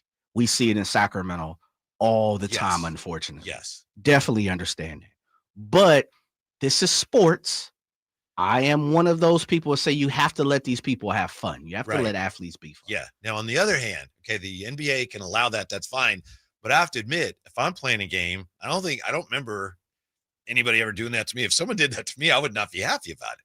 In the old days, someone would come down on the other end and then they'd knock them out with an elbow or something, right? You don't do that to me. But I could, I wouldn't just, if I'm Caleb Martin, I wouldn't just, hey, knock it off. I can understand why I'd be upset, right? Yeah, someone throws a basket and then pew! I'm gonna have something to say about it. You got like a synthesizer on your gun and say, a little oil can or something on you. You got the Star Wars joint. Are you saying that if someone calls you out on the floor after they hit a bucket or they dunk or throw a layup off of you, you're not feeling that? Or is it just the gun gesture you're not feeling? The league can allow pointing it out. If they want to allow it. Okay. I'm surprised they do, but okay. But if someone does that to me, I have to let them know one way or the other that I don't appreciate it. Well, I'm with you. I'm from that school of thought. I got that. Can you imagine if somebody hits a home run off Nolan Ryan or something? Hey, Nolan. And just pop, hit you with the no way. And have a fastball in the ear hole. Oh, next time absolutely. I understand what Desmond Bain is doing. And I also understand what Caleb Martin is doing. I do too. Time. I do. And if you haven't seen it, I'd love to know what you think after you see it. Let me take a look at that real quick. It wasn't just like a pow. Didn't Dennis Eckersley used to do kind of a pow? Yeah, he hit you a with little bit. Yeah, just a little bit. Yeah, like Billy the Kid. Yeah, with the, This was like, hey. Yeah. He called it. He got his attention. Home shot. Yeah. So I'll be interested to see if the league decides. Yeah, Wait, that's I'm not a at good Caleb look Martin for did us. not appreciate Desmond Bain's celebration. I'm going to check that out real quick, real fast. It Of was, course. I'd say, very emphatic is the word I would use. Yeah. But as a fan, were you entertained? A little bit. Okay. But part of it was just like, ooh, what's Caleb Well, Martin? yeah, gonna do? so it's entertainment. You're looking at like, Yeah. I got to see how he bounced back. Yeah. So let me see. It was in the second quarter, almost at halftime, about $1.50 left or $1.50 left. Oh, he hit a 3 over him. Yeah. Okay, so he splashed it out on him. Oh, I see what you mean. Yeah. I see what you mean. So he hit the 3 He, and like, then goes in his literally bag, turned around. Yeah. Gets the gun, puts it together, the rifle, gets the scope out, right? Puts the silencer on. Hey, Caleb Martin. Pew! Dang. Yeah, he did too. And he had, he's right-handed, it looks like. So he's got the right hand extended and then he's got the left hand up on the shoulder. Exactly. So he really had the Desert Eagle. Yeah. The recoil and everything. Caleb bumped chest with him. I like it. To me, if you give me more of that, then the NBA is moving up my list. Right. I like that. And that's that's why I like colleges. It's so exciting. And the kids, the young men, they're so excitable. Like they do something crazy, a great play, and they jump up, hit a flip, a half tuck spin with a pike on it, and people are like, oh man. Yeah. Where sometimes in the NFL, and I get it, the Barry Sanders, I understand. Look, I understand there's a different Act like you've been sentiment. there. Yes, there's a different sentiment throughout generations and eras. Totally get that. I like this though. Give me as you said, I like the what bag. Caleb Martin did as much as I like what Desmond Bain did. Agreed. Don't stand for it. Yeah, there's Don't- some I'm with people you. now looking at the Sixers, and you can find this all over X. People are looking at the roster going, they may have to break that up. What are they going to do? If they're going to move Caleb Martin, I'll take him. Oh, man, come You on can now. have Kyle Kuzma. Man. You can have Brandon Ingram. I want Caleb Martin. Whoa, and they, you know what? They were literally talking for about 40 seconds too. Then they started talking to, hence why the tease came. Caleb Martin pushed up on the referee, and the referee pushed him back a little bit. Like, ease up out my space, young fella. So I like it. They stopped the game for a whole minute and a half almost. I think all they did See was what double Desmond team. Bain started? Yep. That's entertainment right there. That is entertaining. And I understand, it starts with the controlled weapon, look. So I understand people are going to talk about it, but I like that type of entertainment in my sports. That is the most emphatic gunpoint, whatever, throat slash Right. by one player towards Thumbs another I think down. I've ever seen. No, it wasn't that bad, Whitey. Well, I mean, okay. He I mean, put the very scope deliberate. on him. There was no mistaking what he was doing. No. Who he was doing it to. And he just hit a 3 over. Yeah. They must have been jaw jacking all day. Probably didn't start there, right? No. Yeah, you're right. Surprising numbers from the Kings 8-7 start when we come right back. Join Sacramento State football this Saturday at 2 for the Causeway Classic versus UC Davis. Get your tickets at hornetsports.com.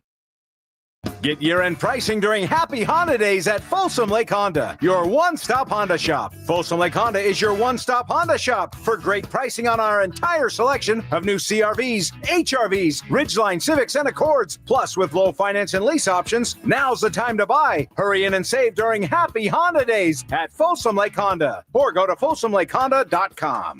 Folsom Lake Honda, yeah, your one-stop Honda shop. NBAstore.com, the official online store of the NBA, and the world's largest selection of officially licensed NBA fan gear. With unique designs by Fanatics, Nike, and all the latest styles for every NBA team, plus one-of-a-kind products and authentic collectibles. Shop now and get today's special offer. NBAstore.com, a Fanatics experience. Welcome back to another exciting game day. Grab your rally towels, throw on your jerseys, cheer, shout, and save on your gas. That's right, sports fans win big on home game days. Score instant savings of 25 cents per gallon on Shell V-Power Nitro Plus Premium Gasoline with the Fuel Rewards program. And that's a victory for you and your tailgate team. Download the app, join the Fuel Rewards program today, and game on.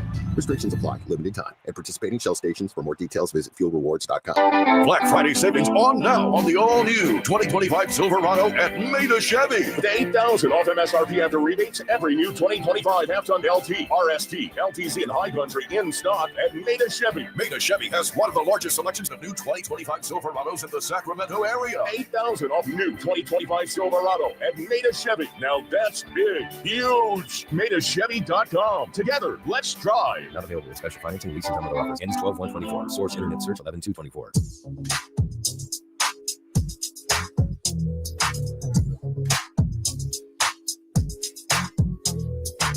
Your flagship station for the Beam Team, Sactown Sports.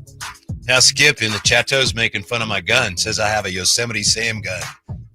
Told you. That pea shooter. Hate that rabbit. Yeah, that pea shooter. Yours actually, again, it sounds like you got a little electronic to yours or something. It's a very sophisticated weapon. Oh, okay. Yes, No yes. Kings are 8-7, as you know. They get back at it tomorrow night against the Los Angeles Clippers. Drapes will have the call. That's where he is today. So I've got some surprising numbers from this 8-7 start, Jay. I think they're surprising. Tell me what you think. And I'm going to start with some of these numbers are not maybe positive, so I'll put them in the middle. We'll do, when you coach, one of the ways you can approach it is a praise sandwich. So if you're talking to a player and you want them to say they have to rebound better, hey, you're playing really hard, you're really getting up and on the floor, you really need to box out more. We're going to work on that, but you have to do a better job of boxing out. We'll do some drills on it, but I really love the way you're playing the best for the team. You're a real team player. So praise sandwich, right? So I've got some good ones and then maybe some that are in the middle, not as good. And we'll end on a positive note here. First of all, the Kings net rating, which is just, how many more points you score than the other team. It's plus 3.1. Plus 3.1. That may not sound like a lot. That's 10th best in the NBA. That's a top 10 net That's rating. actually surprising. Yeah. Yeah, I'd have thought middle, back end of the teens. Uh-huh. That's interesting. Well, I think part of it is, a lot of the losses have been just by the narrowest of margins. Very true. Very true. Yeah, and you've had a couple wins in there that were by good margin. So, yeah, 10th best net rating in the NBA. Damn. Now, don't we think we know that the Kings are a team that loves to get up and down the floor? They love to push it, right? Yep. Supposedly, we hear that talk a lot. Oh, we got to push the ball. In pace, which is it just measures number of times a team has the ball in 48 minutes, they're 15th. So they're middle of the pack. So that's a little confusing. I think it's because sometimes they play with pace and other times they don't. And I think that's also probably a little bit complicated by the injuries. Yeah, I was gonna say injuries. And the other thing too is I think as much as it's like a boxing match, as much as you want to do certain things, it's still dictated by your opponent too. So yeah, like the Lakers aren't fast, I thought the Hawks would be a little faster. They seem to be more of a half court offense. They're like third or fourth, I think. Are you in the league serious? in getting up and down the floor. The Hawks? Yeah. Wow, I didn't see that on the books. Yeah. Man, I must have missed that. Yeah, that stat. was a pretty low scoring game. Yeah, they seem to me a very half court. They had played the night before. Maybe they were a little a little sluggish. You come into Sacramento and you start having a good time in Sacramento in the middle of the That night. Kent Sawyer, baby. Yeah. So Kings 15th in pace. Not bad, but just to me, it's like, a little surprising, but I think you're right, Jay. This number bothers me maybe more than it should. Okay. Strength of schedule. Basketball Reference has a way of, we think of that more in terms of football, but they look at who teams have played, Look and see that when they played them. And the Kings, to this point, have had the easiest schedule in the NBA. No way. And they're 8-7. No way. Hold on. Let me Strength check of schedule, they are 30th. Minnesota twice, right? Mm-hmm. The Lake Show. Miami, Utah. Toronto twice. You got Toronto Clippers twice. in there. Yeah. What am I missing? Phoenix once. Yeah. But again, Utah, San Antonio Toronto twice, Yeah. Portland, Dang, Atlanta really? twice. That's by their measure. So they've had the easiest schedule in the NBA. Again, you're right. When you're missing your three best players, it doesn't really matter who you're playing. It's not an easy game. Hold on, let me go to that real fast. Hold on, I got. They didn't like that one. Yeah, that's Minnesota to kick it off. LA, of course. Portland, easy work. Utah, easy work. Atlanta should have been easy work. They won that one. And you had Toronto split with the Miami. That's easy work. And well, I guess right. The Clips, they got smacked around. Phoenix, they won an OT. Spurs, they lost. You see the Spurs Phoenix twice. You look at the record, the Spurs is an easy game, but it clearly wasn't. Yeah. True. Well, I guess there are some easy games in there. You're right. I mean, there are a bunch of them, actually. Yeah. But the easiest? Dang. Yeah. But, maybe you could say, well, they haven't had the opportunity to take full advantage of those easier wins because they've been without so many players. You, and maybe you don't have this information, when they say easy schedule, does it mean just the actual opponent, or they factor in travel? What is it? Or just win losses? That up today. I'm not sure. As far as I know, it's just based on one loss, but I'll continue to look into that and see if travel and other things are also considered. And then one more here. This really surprised me. Maybe it's too early for this to mean anything. It's certainly not bad as far as the team, but when it comes to attendance, the Kings are ahead only of the Pelicans, Grizzlies, Hawks, and Wizards. They're 26th in home attendance. In front of the Pelicans, Hawks, Wizards, and who was the other one? Grizzlies. Damn. That's a little bit of a surprise. And where do you get that from? I saw it in 2 places. Really? Yes. Yeah. I already know what's coming. And they're averaging about 16.333, which is certainly not bad, but it's towards the bottom of the league. Are you serious? Yeah. I would have never guessed that. I don't know how reliable those numbers are sometimes because it's tickets sold, right? And how many of those people are actually there. But according to, I looked it up at ESPN.com and Basketball Reference, that's where they had them. Again, it's not like no one's going to the games, right? You go out there, but they're not filling the place. Maybe some of that is because you go back to their easier schedule. They've played some teams at home that aren't great teams. Maybe they haven't played a lot of draws. You get the Lakers, maybe they're coming in. Maybe that'll go up. 17.6 is what the Golden One Center holds, and it's like 17,604, 5, 6, 7, 8, somewhere around there. Which I always thought like 17.6 they should just leave it, but they add the extra little 6 or 8 seats or whatever. And they're averaging 16. What, Whitey? I'll look it up here, but I think it's like 16.333. I know Sacramento's going to say this. It's the price of the Golden One ticket now compared to, its opening year, and of course, compared to Arco. The Golden One Center definitely is a little more pricey, without doubt.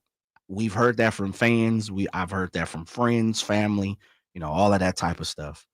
The other part too is, I know, as you said, there's been some, Minnesota twice, which are good games. I don't think anybody really tied in to Atlanta. Utah. Here's the numbers to that point I've got for you. So opening night against Minnesota, what'd you say? Capacity is 17,608. Opening night, according to Basketball Reference, Kings were 18,049. So they put the standing room in there. Yeah. Okay. So then on the 28th, they host the Blazers, 16,426. Okay. So they they went on the road and they got the Raptors on the 6th. 1626. Okay. Yeah. Then you had the Clippers up to 17,832. The Suns 16,204. Timberwolves 16,478. Utah 16,568. Wow. And then the Hawks on a Monday night against the Hawks. Sure. 16,333. Dang, that is interesting, man. Yeah. If you would have told me that, and you would have said, Whitey's way back quiz, I would have threw that to the left side the quickest. That jumped out at me. Interesting. I've been looking at it lately, and sometimes you see, there's a few empty seats here, but woo. It's I would imagine in 916-339-1140, Kings fans, Kings Kingdom. Why do you feel that way? But I'm pretty sure most people are gonna say, and look at the economy, look at the economy. Yes. But I think the G1C tickets is a bit pricey. To around the league, and for good, you're getting a good, entertainment value. And it is in California, unfortunately. But I think when more of the better teams come in, you think it's gonna rise? Yeah. The tide will rise. Yes. But those are the times you get to go to the game for a little less, hopefully.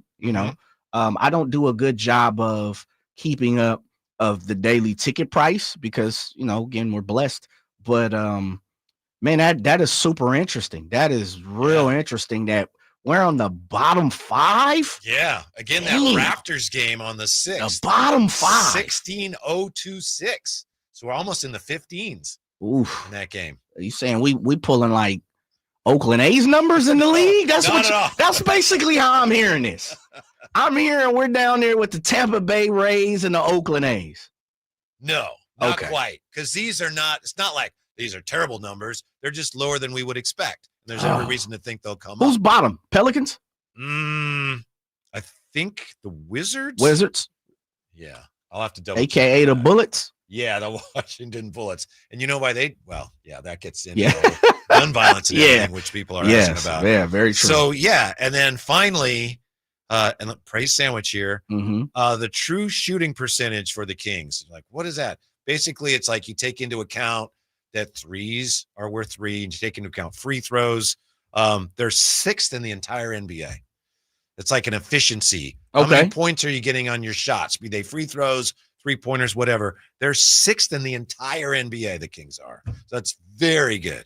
So net rating 10th, true shooting percentage 6th. That's great. Yeah. Pace 15th. I thought it might be a little higher, but I get it. Strength of schedule has been, according to the numbers, easy, and attendance-wise 26th. But again, I think that has a lot to do with who played. Yeah, that's very early, Jay. Yeah. It's about 8 games or whatever it is. Still, though, that's, this is the best fans in the game. Yeah. This is the city to rock with. So I wouldn't have put that in the sandwich. What is that in the sandwich? What is that? Like, what's the nastiest thing you put in the sandwich? To me, that's like kale. Yeah, that's Brussels sprouts or something. I mean, like sprouts or something, right? Yeah. I mean, get that out of here, man. Yeah. Are you an avocado person? I'm not an avocado person at all. Yeah, but I still find myself quesadilla, chicken quesadilla. Do you want avocado? Yeah. And then I get it. It's like, why did I get that? Yeah, adding it up. The guacamole. Yeah, I don't. I mean, that is. I am. I'll get you more blown away. Yeah. Compared to everything, your bread, your meat, the tomatoes, your mayo, the mustard, everything you got on your sandwich right now. But that one is interesting. Where the Wizards, the Pelicans, the Hawks, and I keep forgetting the 4th team, but the Wizards, the Pelicans, the Hawks, and the Grizzlies. The Grizzlies. Yeah. Yeah, man, that is that's interesting. But I would imagine most fans are gonna say price wise, they're being priced out. And then, you talked about who they played, but yeah, I don't know. I don't know where you go with that. That's tough. If you're over at the G1C, how do you, where do you start to attack that at?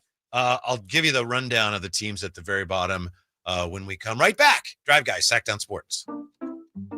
We just want to have enough money for retirement. And travel to visit our grandchildren. I understand. That's why at Fisher Investments, we start by getting to know each other so I can learn about your family, lifestyle, goals, and needs, allowing us to tailor your portfolio. What about commission-based products? We don't sell those. We're a fiduciary, obligated to act in your best interest. So how do your management fees work? We have a simple management fee based on the value of your portfolio. So we do better when you do better. We appreciate that kind of transparency. We also check in with you regularly to keep you up to date on the markets and your portfolio. Well, what other services do you offer? As a client, you have access to resources on investing, financial planning, estate planning, Social Security, Medicare, and more. Wow. Sounds like Fisher Investments has everything we need. At Fisher Investments, we're clearly different. Learn more at fisherinvestments.com. Investing in securities involves the risk of loss. Check, check, and check. That's the sound of me getting a jump start on my holiday list. But I can't take all the credit. Kohl's makes it too easy. I got my daughter a mini instant camera, my husband his favorite cologne, my sister Kookaburra by UGG slippers, and that's just the beginning. Then I got 20% off some of my other gifts. Yep, it doesn't get better than Kohl's. Select styles. Offer valid to November 23rd. Coupons do not apply to Tech, Sephora at Kohl's, and Kookaburra by UGG. Some exclusions apply. See store or Kohl's.com for details. Wesley Financial Group is not a law firm. Are you a victim of the timeshare trap and think there's no way out? I'm Chuck McDowell, founder of Wesley Financial Group, the original timeshare cancellation expert. And I'm here to tell you that there is a way out. All you need to do is give my office a call. I will send you a timeshare exit information kit absolutely free, explaining how the timeshare industry works and your options for cancellation. Call Wesley now for your free info kit. Call 800-881-4242, 800-881-4242. It's It's Black Friday all month long at Sacramento Chrysler Dodge Jeep Ram. When buying a car, getting a good deal, it's kind of the easy part. Where Sacramento Chrysler Dodge Jeep Ram really sets themselves apart from anywhere else is the experience, from sales to service and everything in between. It's why so many people keep coming back to Sacramento Chrysler Dodge Jeep Ram. It's because it's the place where a handshake still means something. And if you've been wanting to experience that Jeep life, there's no better time than now. SacSuperstore.com, located off of Business 80 across from Hagen Oaks Golf Course. Hey, Sacramento Kings fans, join us at Tom's Watch Bar for an exclusive Sacramento Kings watch party on Friday, November 22nd versus the LA Clippers. Complete with 360-degree viewing, surround sound, MCs, giveaways, and prizes. See you there. This Saturday, November 23rd, the regional rivalry is renewed as it's the 70th annual Causeway Classic. It's the UC Davis Aggies battling the Sacramento State Hornets on Native American Heritage Day, and a salute to the senior class for Sacramento State. That's this Saturday at 2 at Hornet Stadium. Tickets on sale now at hornetsports.com. Be there for the Causeway Classic, UC Davis and Sacramento State. Stingers up. Shop Big O Tires now through December 8th and buy 3, get 1 free on 4 select in-stock Cooper, Nexen, Nitto, National, or Sumitomo brand tires. Visit Big O Tires for your total auto care services. Installation required. Disposal fees extra. Not valid with other offers. See Big O dealer for details. The Hagen Oaks Golf Super Shop is your unsurpassed spot to find the hottest golf gear, best pricing, and elite expertise. Every club on the shelves can be tried for free on the driving range. 3 TrackMan units and a Hagen Oaks team of skilled fitting professionals provide the finest club fitting experience. Our personable Super Shop staff will show you the newest to help you look and play your best. You love golf. The Hagen Oaks team loves golf too. Hagen Oaks Golf Super Shop, Fulton Avenue at Business 80. Learn more at hagenoaks.com or 916-481-GOLF. The holidays are always a great time to get together with family and friends, but nothing beats the thrill of Stockton Honda's deals. During Happy Honda Days, find the perfect ride in person or online. With over 400 new Hondas ready to go, now is the time to buy at Northern California's #1 Honda dealer, Stockton Honda. Anytime, anywhere, it's all here. StocktonHonda.com. #1 claims based on 2023 total new and Honda certified pre-owned vehicle car sales from American Honda Motor Company sold on report. Where do I begin? Your afternoon home for Kings talk and so much more. The Drive Guys on Sactown Sports. We're looking at some numbers from the Kings 8-7 start that are somewhat surprising. We were also talking about sandwiches. Jay, before we get back to the Kings. Yeah. I just started doing this with my sandwiches. I don't know why it's taking me so long. I'm sure everyone else does this. I started putting like dressing on my sandwich, like honey mustard instead of just mayonnaise, honey mustard. And it's so great. Really? You know, you get a sandwich from somewhere and it's like, why does this taste so good? Mhm. You have spreads on there, and I don't have a whole bunch of sandwich spreads, but I have salad dressing. It's like, what took me so long? Yeah, I haven't ventured into that yet. I haven't Really? crossed over. Yeah, If you but got any around the house that you like, you should try it. I'm a blue cheese guy. Like that's my go-to. Oh, yeah. You know? Yes, Yeah, I yeah, do. Okay, I rock that way. I see where you're going with it. Yes. Yeah. What have we discovered? What the nastiest ingredient of what it is? Well, Like what? Emma says, I'd eat pickled pig's feet before head cheese. Someone said Head hog cheese? Head cheese, Mhm. which I think head cheese, I don't think is cheese, isn't it? Like Hog head cheese is kind of like a parts of a pig's head, right? I mean, isn't it? It's kind of difficult to explain hog head cheese. You got to kind of like Maybe better that we don't. yeah, if you're yeah, interested, look it up. probably not. You're right. Yeah, if you just look it up, it's Yeah, not or for the not. weak if you're not. Yeah, you may not I'm want with you. to. Yeah, it's not that tasty. I remember I was at just a supermarket in the deli section, and And it in said- that jar? and I just saw it. And they're Mhm. like head cheese, like, oh, Hog head cheese, baby. yeah. Oh yeah, that's not for me. Yeah, but I ain't never heard nobody putting that on no sandwich. Like a people put bread and cracker. I've seen a lot of people eat it with crackers, stuff like that. Join Sacramento State. But I've never seen anyone put that on next to some salami and yeah, ham pass. and stuff. Yeah, come on. Pass. We have an interesting thought here on the tickets from Jay Cliff. Okay. Jay Cliff says a better indicator than raw numbers is percentage. Like when you look at the arena, rather than how many people are in there, what percent is it full? And he Is says, that because of the different capacities? Is that why you're saying that? He says G1C is not as big as other arenas. It's not.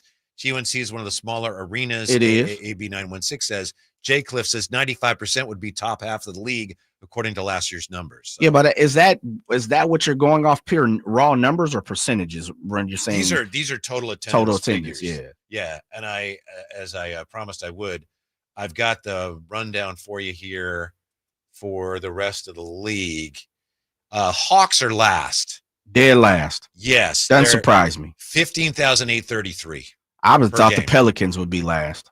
Grizzlies are 16,123. Pelicans are 16,454. Mhm. Wizards are 16,468. Mm. And then the Kings are right above that at 26th place, that is 16,739. Someone said 916 maybe it has something to do with the Kings sucking at home and not being able to use their home floor advantage. I went to like 10 games last year, and I think they lost 7 of them. It was ridiculous. But does that stop you from going to the game? Yeah. And again, or would you rather be like, oh, you know what? I'm gonna go watch them on the road because they can't win at home? I would have thought too, like you were saying, I would have thought with DeMar DeRozan here, those numbers would be higher. And we were there opening night together. Right. That place was jumping. Yes, it was. And do you have the Kings first game again? What did they hit? Give me a second capacity here. Yeah. That was against Minnesota, 18,049. Yeah, so they had standing room only capacity. Yeah, standing room only. Mm-hmm. Because technically they have 17.6. You can sit down. So yeah, and again, I mean, the way I see it, it's not like those are horrible numbers or anything. It's a little bit of a surprise. By the way, according to ESPN, the Bulls and the Mavericks are the only teams in the league averaging more than 20,000 fans per game. Dang. It goes Bulls, Mavs, Sixers, Knicks, Nuggets, Heat, Cavs, Raptors, Celtics, Timberwolves, top 10. Man.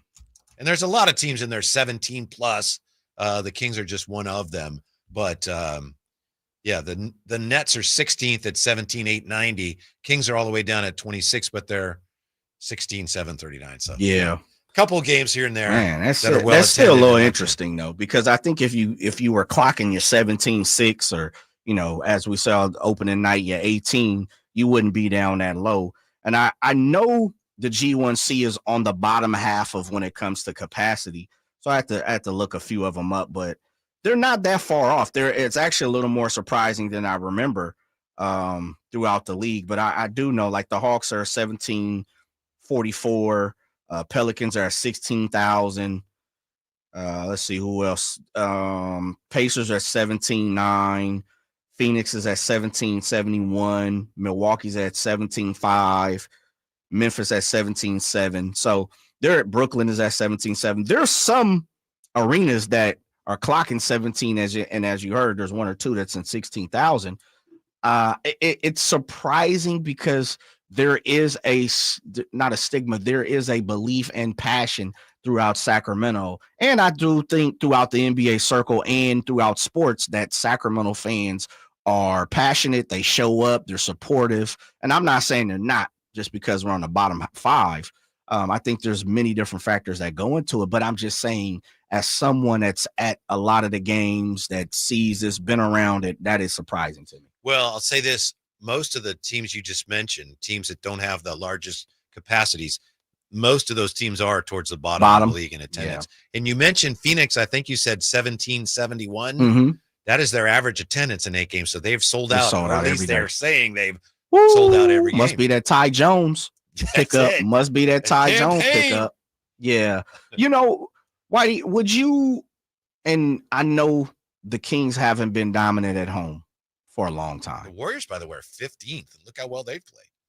That's interesting. Yeah. That's interesting. Over 18,000. Yeah, that's interesting. Yeah. I think it's going to turn up a little more, though, because they're winning, and they just blew out the Hawks. Talking about winning. Well, technically, they were blowing the Hawks out. Then Hawks kind of came back a little bit.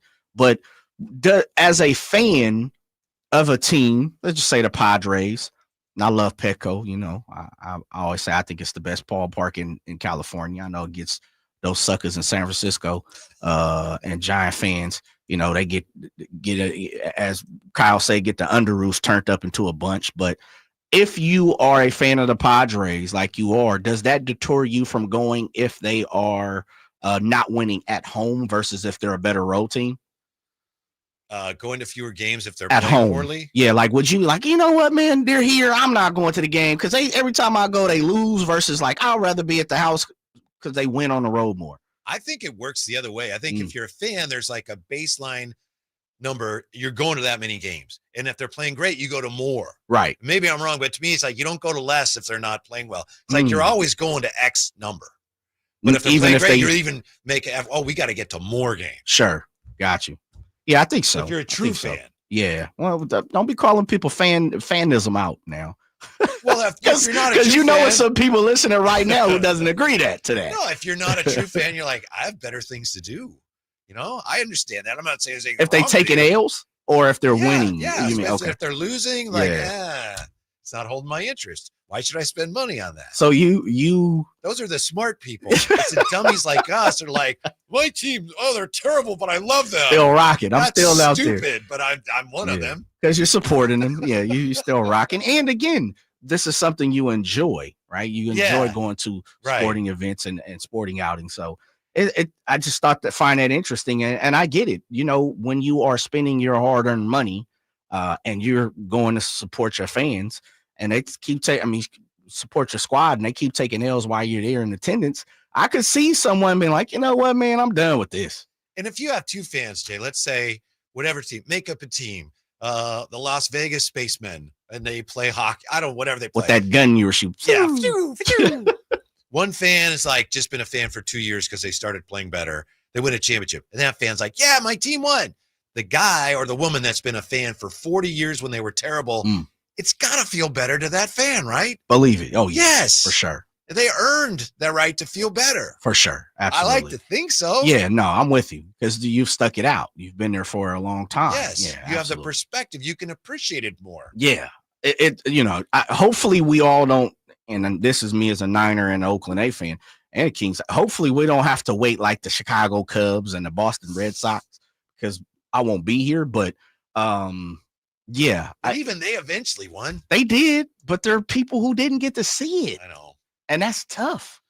That is tough. So I get when you have people like from the 916 who said that, where it's like, you know what? I've been to 10 games last year and they taking L's every time I pull up, every time I jump on the every time I either jump on the RT and or drive the car down there and park, I'm paying for the parking, I'm paying for the tickets, I'm probably getting me something to eat, and they're losing. I hope you're still able to find something enjoyable about the night, even if they don't win, you know? Yeah. I guess it's like the card game. It's the experience of collecting the card. Yeah. If you go with someone who you enjoy spending time with and you have some good food, you know. But we know some fans, and I've seen this, where they take the L and just everything is done. I don't care about nothing, man. We lost, man. I don't, like you get that. So it's tough to argue fans who, saying, listen, I'm not going when they're going to keep losing. 339-1140, 1-800-920-1140.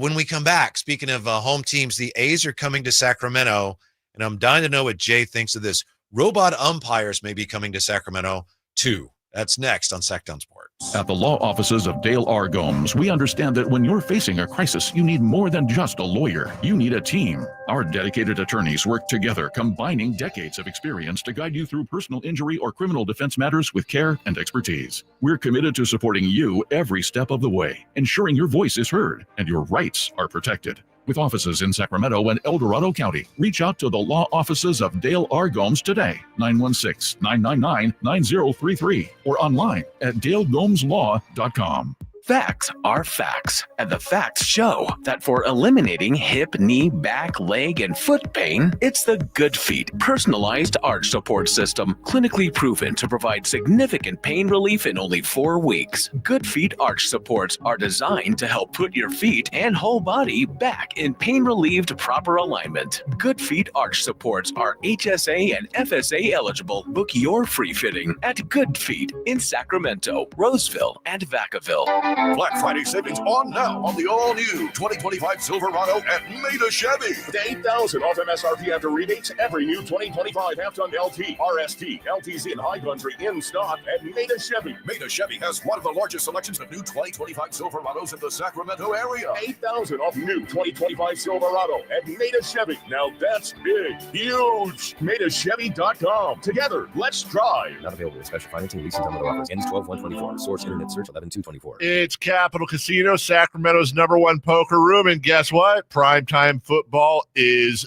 back. Capital Casino is giving away $500 per game in high hand bonuses for every Sunday, Monday, and Thursday night primetime game.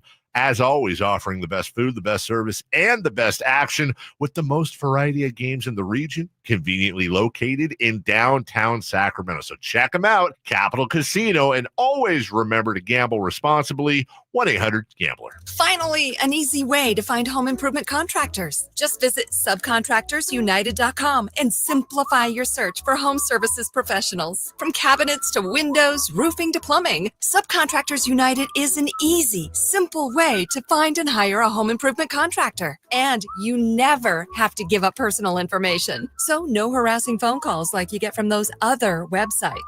Subcontractorsunited.com is sponsored by D&D Cabinets and Savage Design. Join Sacramento State football this Saturday at 2 for the Causeway Classic versus UC Davis. Get your tickets at HornetSports.com. At Elk Grove Honda, our recipe for happy holidays is to think Happy Honda Days. Let's explain. Happy is a good thing. We all like happy. Honda stands for quality, reliability, comfort, design, peace of mind, value at resale, and a lot more feel-good words. Days is how long you have left to take advantage of Elk Grove Honda's year-end clearance underway right now. Elk Grove Honda is located in the Elk Grove Auto Mall, Highway 99 at Elk Grove Boulevard, or visit us at elkgrovehonda.com. I gotta get an Elk Grove Honda.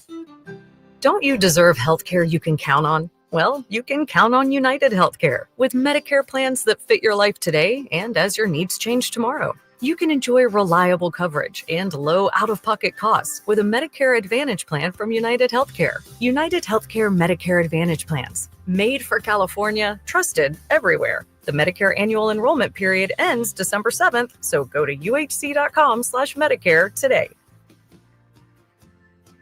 What's happening, everybody? It's your boy Kyle Draper for Mercedes-Benz of Stockton. It's that time of year. You know what time of year it is. The Mercedes-Benz Vans year-end sales event is underway. Don't think twice, because it's the perfect opportunity to take your drive to the next level. They're perfect for any business needs. Mercedes-Benz Vans, they offer a wide range of commercial vehicles. Trust me on this. They got Sprinter vans. You could turn it into a worker cargo van, a worker passenger van, or how about just a plain old passenger van? I could do that also. They're fully customizable. And one of the things I love about their Sprinter vans, I'm a big guy. I could fit in them comfortably. So now is the time to head down to Mercedes-Benz of Stockton. They can help you with all your van needs. Ask about customer cash and even special financing options. And business owners, now is the time to take advantage of those year-end tax breaks. So take the short drive down I-5 or go online anytime at mbofstockton.com. That's mbofstockton.com, and tell them your boy Drape sent you.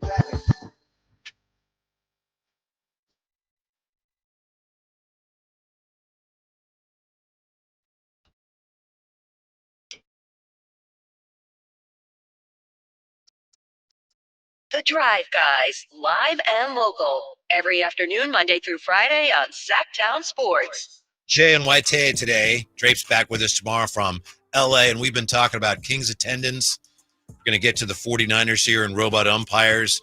We've been talking about, somehow we were talking about sandwiches and head cheese. And that's one of those things, if you don't know what it is, you might want to look it up. You might not. But it's a product that's readily available at a deli. Get it. I've seen it. But speaking of that, Jay, before we get back to because you're from Valley Joe, man, you know. Yeah. My grandfather, Louis Lundberg, was from Sweden. And maybe this is why this is a delicacy there. I don't know.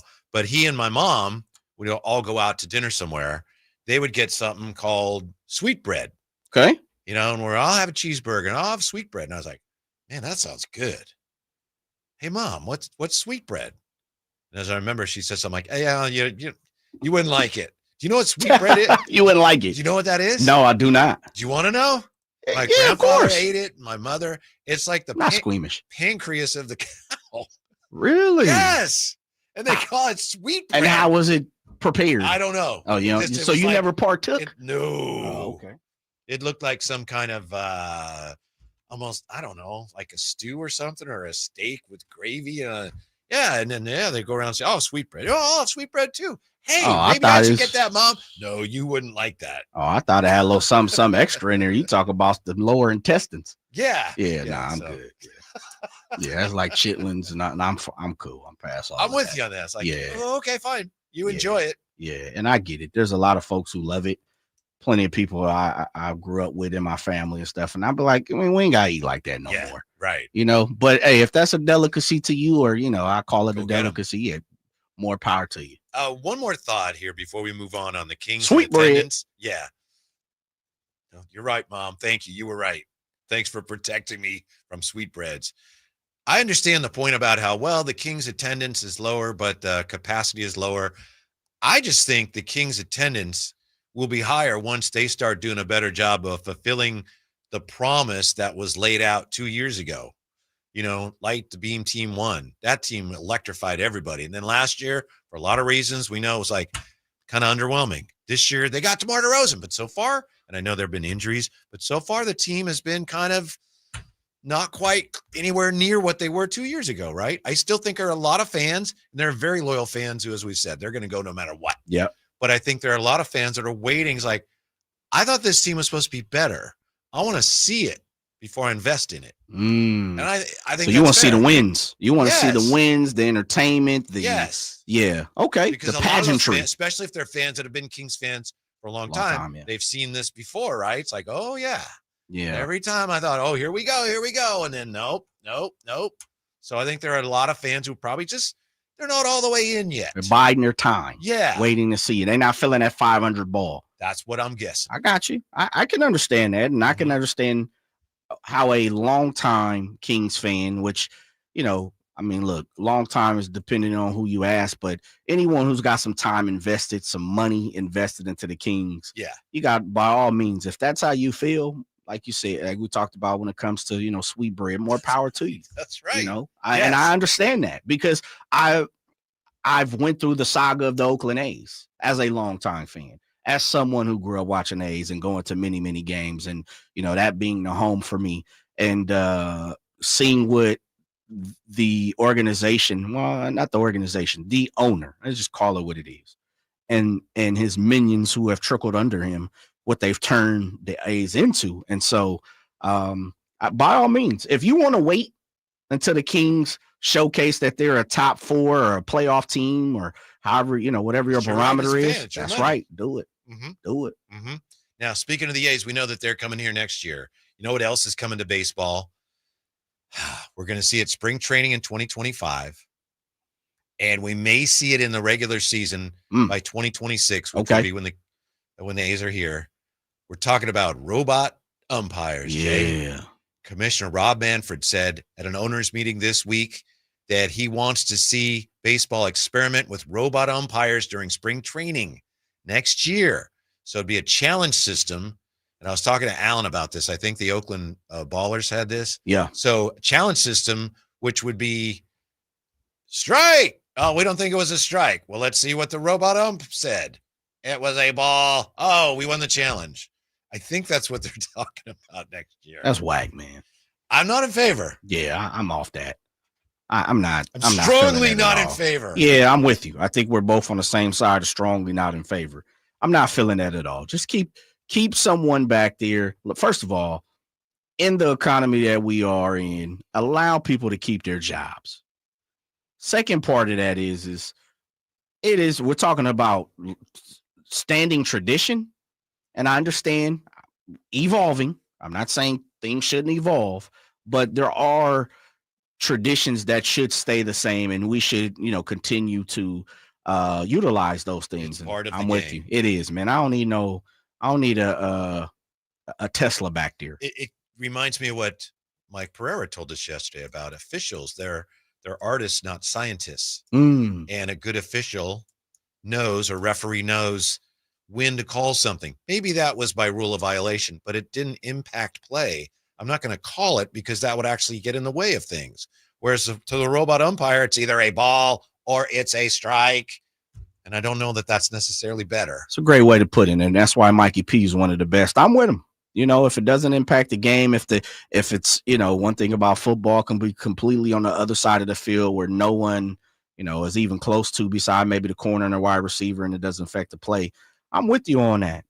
I just not a big proponent of robotic umpires. Mm-hmm. I know there are a lot of people who are intrigued by the idea, and I'll be completely honest. I think most of the people who are the ones who aren't real baseball fans. Like, I don't think baseball's high on their list. I should say, not real baseball. I know a lot of the people in favor of robot umpires and just replay in general, and they just beat on that drum of, we've got to get everything right. Why wouldn't you get everything right if you can? And of course, you don't always get it right, even with replay and robot umpires, and it just takes a lot longer. How is that better? Right. I mean, there is hopefully with replay, and it doesn't happen all the time. And there's so many. Some of it works. I know yes, some it does. Of it works. Yes, it does. And there are great opportunities where it does. And then there's sometimes where it's like, it's clear the dude's on the line, and you, for whatever reason, well, it's not conclusive, or because there was a piece of grass that was, sticking up that we couldn't, the wind blew. Like, sometimes it gets crazy. Like, there are excuses where it's like, come on, man, that we see it, we understand. It came off this person's hand, but because the jersey was see-through, it didn't work. We got you. So it is frustrating at some points.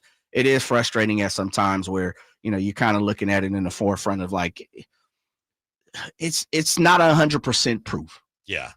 For this system to be implemented, there has to be an agreement between MLB and the Umpires Association, and their current agreement expires on December 1st. So the umpires basically would have to say, okay. And, that's not going to be an easy putt. So, oh, yeah, you want to have a robot telling us when we made a mistake. Yeah, let's do that. No problem. Yeah.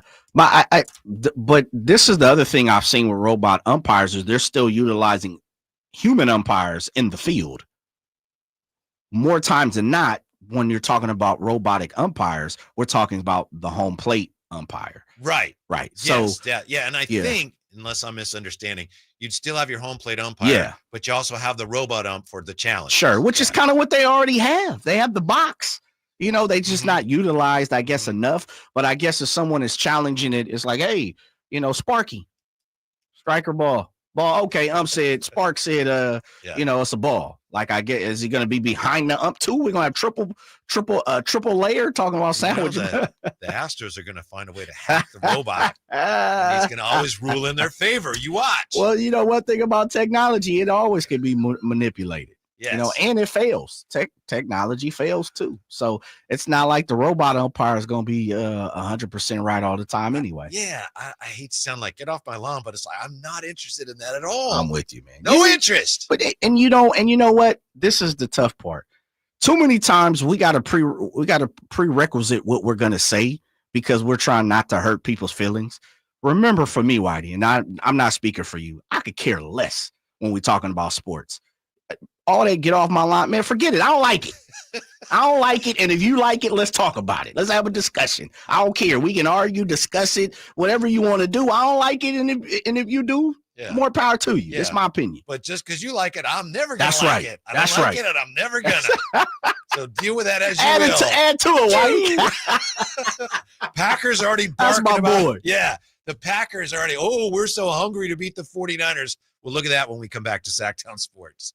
Do you know how much money you need to live comfortably? Retirement Planners of America is here for you. These may feel like scary times. Several economists are saying that a recession is imminent. So what do? Ancient wisdom says plans fail for lack of counsel, but with many advisors, they succeed. Would you like to have financial peace of mind? Here's how. Step 1. Find out the amount of money you'll need to retire. Step 2, have an actionable plan to get there. Step 3, make sure that plan is executed to take advantage of market gains, but protect you from market losses. We would like to give you a free, no-obligation consultation to help you do all three. We will help you discover your magic number and give you the roadmap to get there. Call now to schedule your free consultation. 800-508-6108. That's 800-508-6108. 800-508-6108. Don't wait. Call 800-508-6108. All investments involve risk, including losses. Past performance does not guarantee future results. Hello, Sacramento. I'm Emran Pilati, owner of True Sports Cards and Collectible Store here in Rockland, California, and the host of the True Sports Cards Show that airs right here on Sactown Sports 1140 every Saturday from 10 to 11 a.m., where we discuss the latest trends, hottest products, and deliver exclusive interviews with other industry leaders. And don't forget to visit our shop, True Sports Cards, at 6661 Stanford Ranch Road in Rockland and see what we have for all your sports card and memorabilia needs. Welcome back to another exciting game day. Grab your rally towels, throw on your jerseys, cheer, shout, and save on your gas. That's right, sports fans win big on home game days. Score instant savings of 25 cents per gallon on Shell V-Power Nitro Plus Premium Gasoline with the Fuel Rewards program. And that's a victory for you and your tailgate team. Download the app, join the Fuel Rewards program today, and game on. Restrictions apply. Limited time. At participating Shell stations. For more details, visit fuelrewards.com. Paid for by government. Now is the time to fill your vault with Morgan Silver Bars. Grab your piece of America's silver legacy with this special offer. These spectacular shining silver bars featuring a crisp image of the iconic Morgan silver dollar, a legendary coin that has captivated collectors for generations. Americans treasure owning silver bars and coins, putting them away for themselves and their loved ones. Call now to secure 1 ounce silver bars minted in 99.9% pure silver and made in the USA. You'll be glad you did. Hurry, don't miss out on this special deal. Save $10 per silver bar. The more you buy, the more you save. Limit of 25 bars per customer. Call to learn more. Plus, with qualifying orders, you'll receive a free Morgan Silver Dollar. That's a $59.95 value and free shipping. Call 1-800-222-3967 now to secure your 1 ounce Morgan Silver Dollar bars. That's 1-800-222-3967. Golf to Go is brought to you by the Hagen Oaks Golf Super Shop. Here's Frank LaRosa. Top 100 PGA and LPGA teaching professional Kelly Stenzel offers a few tweaks for your short game, including putt whenever you can, chip when you can't putt, and pitch only when you have to. For small distance, small setup. Shorter shots require smaller swings. Grip the handle lower for less power, and a narrow stance will limit your backswing. For large distance, large setup. The farther you want to hit the wedge, the larger the swing needs to be. Full length on the grip and a wider stance create more power. And posture is key for contact and loft. See that your short game posture reflects that of your full swing. Ball position tips. Left for loft. For right-handed golfers, move the ball forward and increase loft. Right for roll. Moving the ball back decreases the loft for more roll. Sharpen your short game and watch your scores drop and your enjoyment rise. That's your Golf to Go. I'm Frank LaRosa. It's Black Friday all month long at Sacramento Chrysler Dodge Jeep Ram. When buying a car, getting a good deal, it's kind of the easy part. Where Sacramento Chrysler Dodge Jeep Ram really sets themselves apart from anywhere else is the experience, from sales to service and everything in between. It's why so many people keep coming back to Sacramento Chrysler Dodge Jeep Ram. It's because it's the place where a handshake still means something. And if you've been wanting to experience that Jeep life, there's no better time than now. SacSuperstore.com, located off of Business 80 across from Hagen Oaks Golf Course. Black Friday is on its way at Fasteners Inc. Tool Outlet, and there's no better place to shop for all your power tools. Low price Makita Bear tools starting at $89. Makita batteries starting at just $49, and many more of the year's hottest deals. November 25th through December 2nd. That's right, one whole week of crazy deals on power tools. So don't forget, our Black Friday sale will be November 25th through December 2nd. Check us out at 6701 Power Inn Road or online at fastenersinc.net. KHD1 Sacramento, KYMX HD3 Sacramento. From the Power Business Technology Toshiba Studios, Sactown Sports 1140.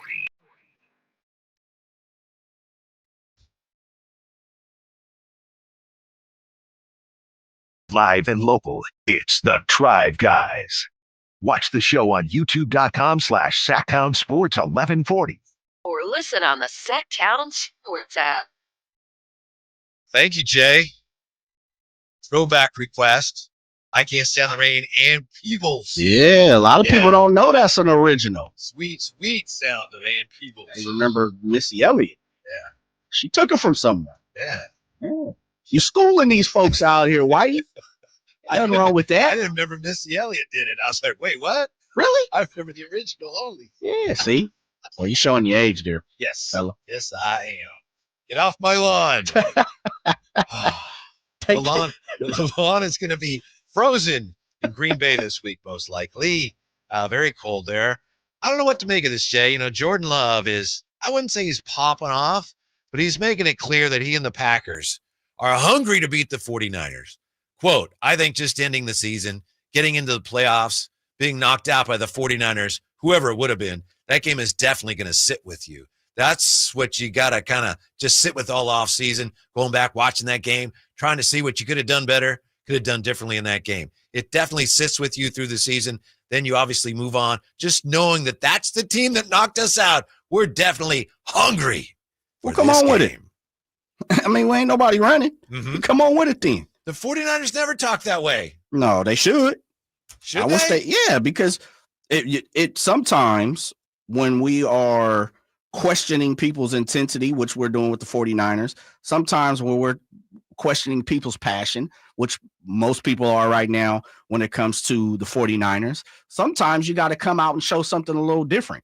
Instead of being stagnant, instead of being stale, instead of being what we've come to know you as. And I think that's the point with the 49ers is some people, like they talk about Keegan Murray, is we want to know is blood even flowing through your body, you know? And so I'd like to see a little more from the 49ers. And I understand, you know, we're talking about get off my grass type of guy tradition. We've been talking about that. I understand the person who's like, yeah, I've been there, done that. And the 49ers are that. But I'm saying that's a little different. Right now, you're struggling. You're 5-5. Yeah, historically, the 49ers have always been that team that's been above a lot of that. Yeah. I think I've told this story before, but Super Bowl at Stanford Stadium, when the Dolphins were playing the 49ers, one of those marks, I don't remember if it was Clayton or Duper, he talked about how much better they were than the 49ers secondary and how they were going to light up the 49ers in the Super Bowl. And I remember asking Ronnie Lott about that, and he's sitting there, you know, talking to all the reporters. And I asked him about, you know, Clayton says they're going to destroy you guys and you guys can't keep up with them. And he turned to me and he looked at me and he goes, they're probably right. He goes, man, you seen the numbers that Dan Marino puts up? Wow, we got our hands full. And then you saw what happened.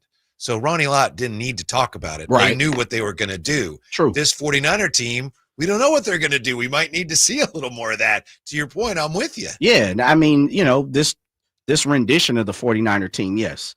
If it was 2-3 years ago, yeah, nah, not really. And I know there's a lot of guys on this team that fits that. I mean, that's here from 2-3 years ago, but they also aren't in the position that they are in now. So I'm just looking for a little more. That's all. Yeah.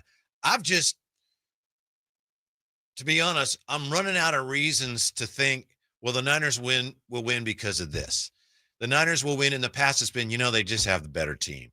You know that they're just better coached. Nobody can figure out the offense with all those weapons. Plus, they get to the quarterback. They got Bosa. And then you got CMC. There's nobody like him. And Jay, I just feel like right now the 49ers, we don't know what there is to lean on. All the things that they've been leaning on over the last few years. This season, the stuff that has been tried and true that you can count on, it just hasn't been there in the fourth quarter of games when they've needed it the most. True.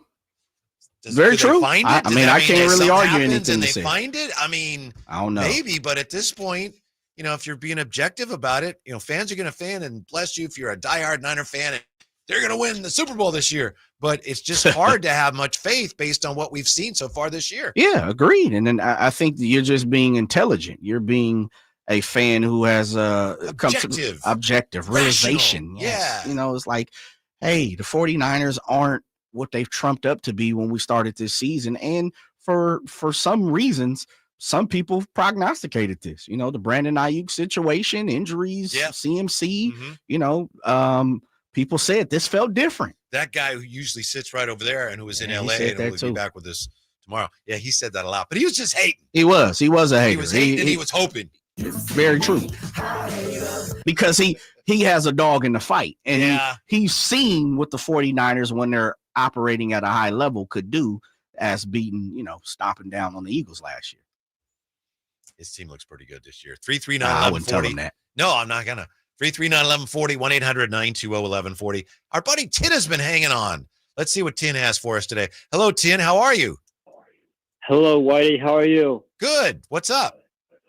Hey, back to your topic earlier about the firearm, gestures. Yes, sir. All right, yes, sir.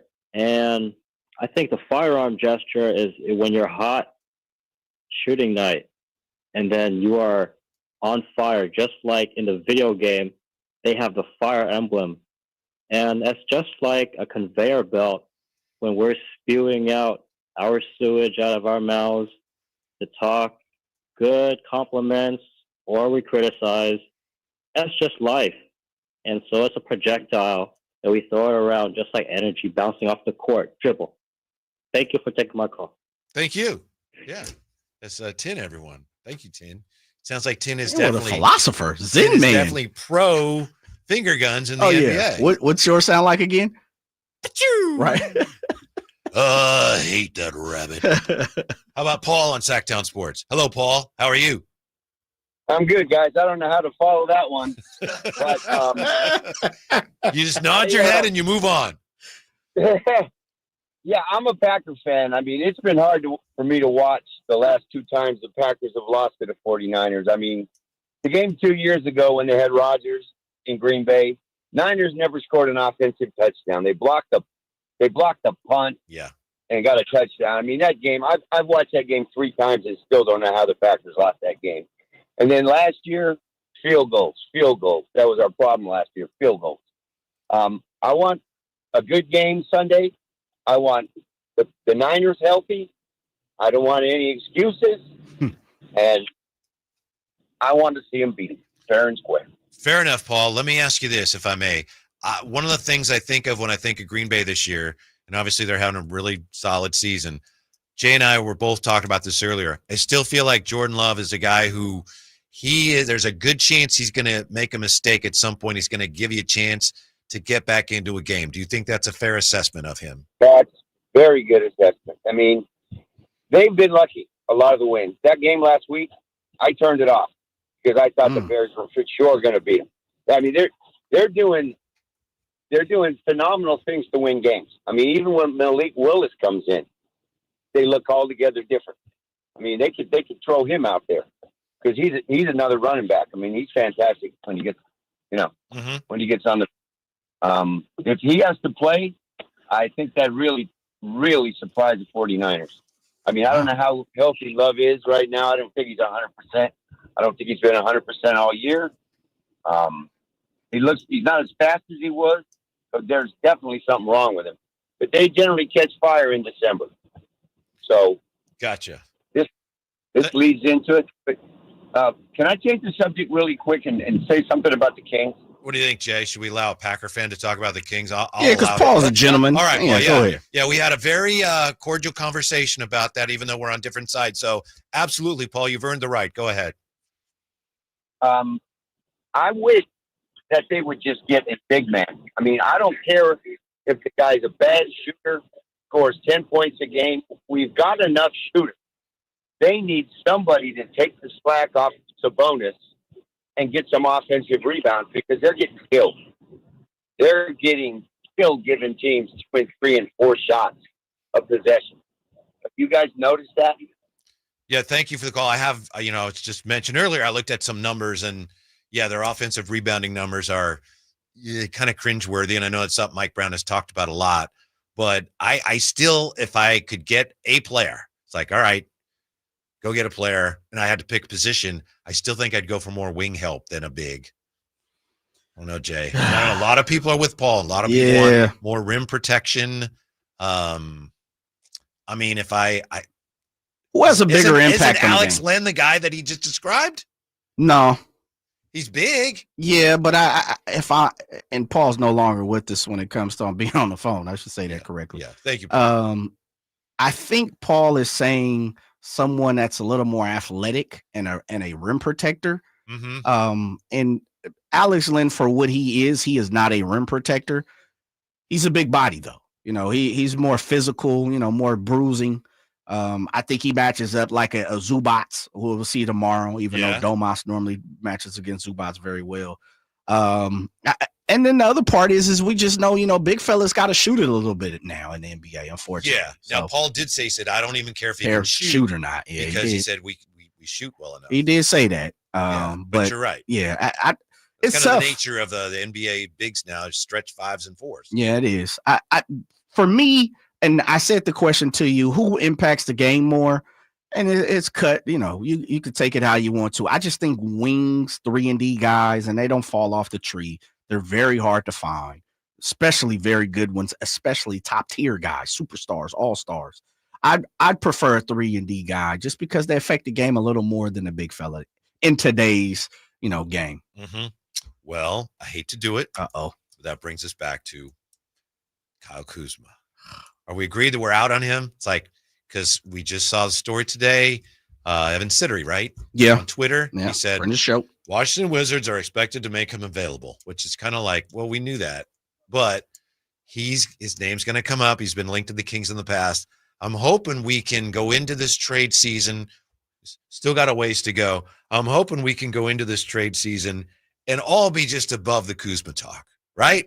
We're done. We don't want him, right? We don't bless him. Wish you the best. We don't want Kyle Kuzma. Not going to happen. Right? Not going to happen.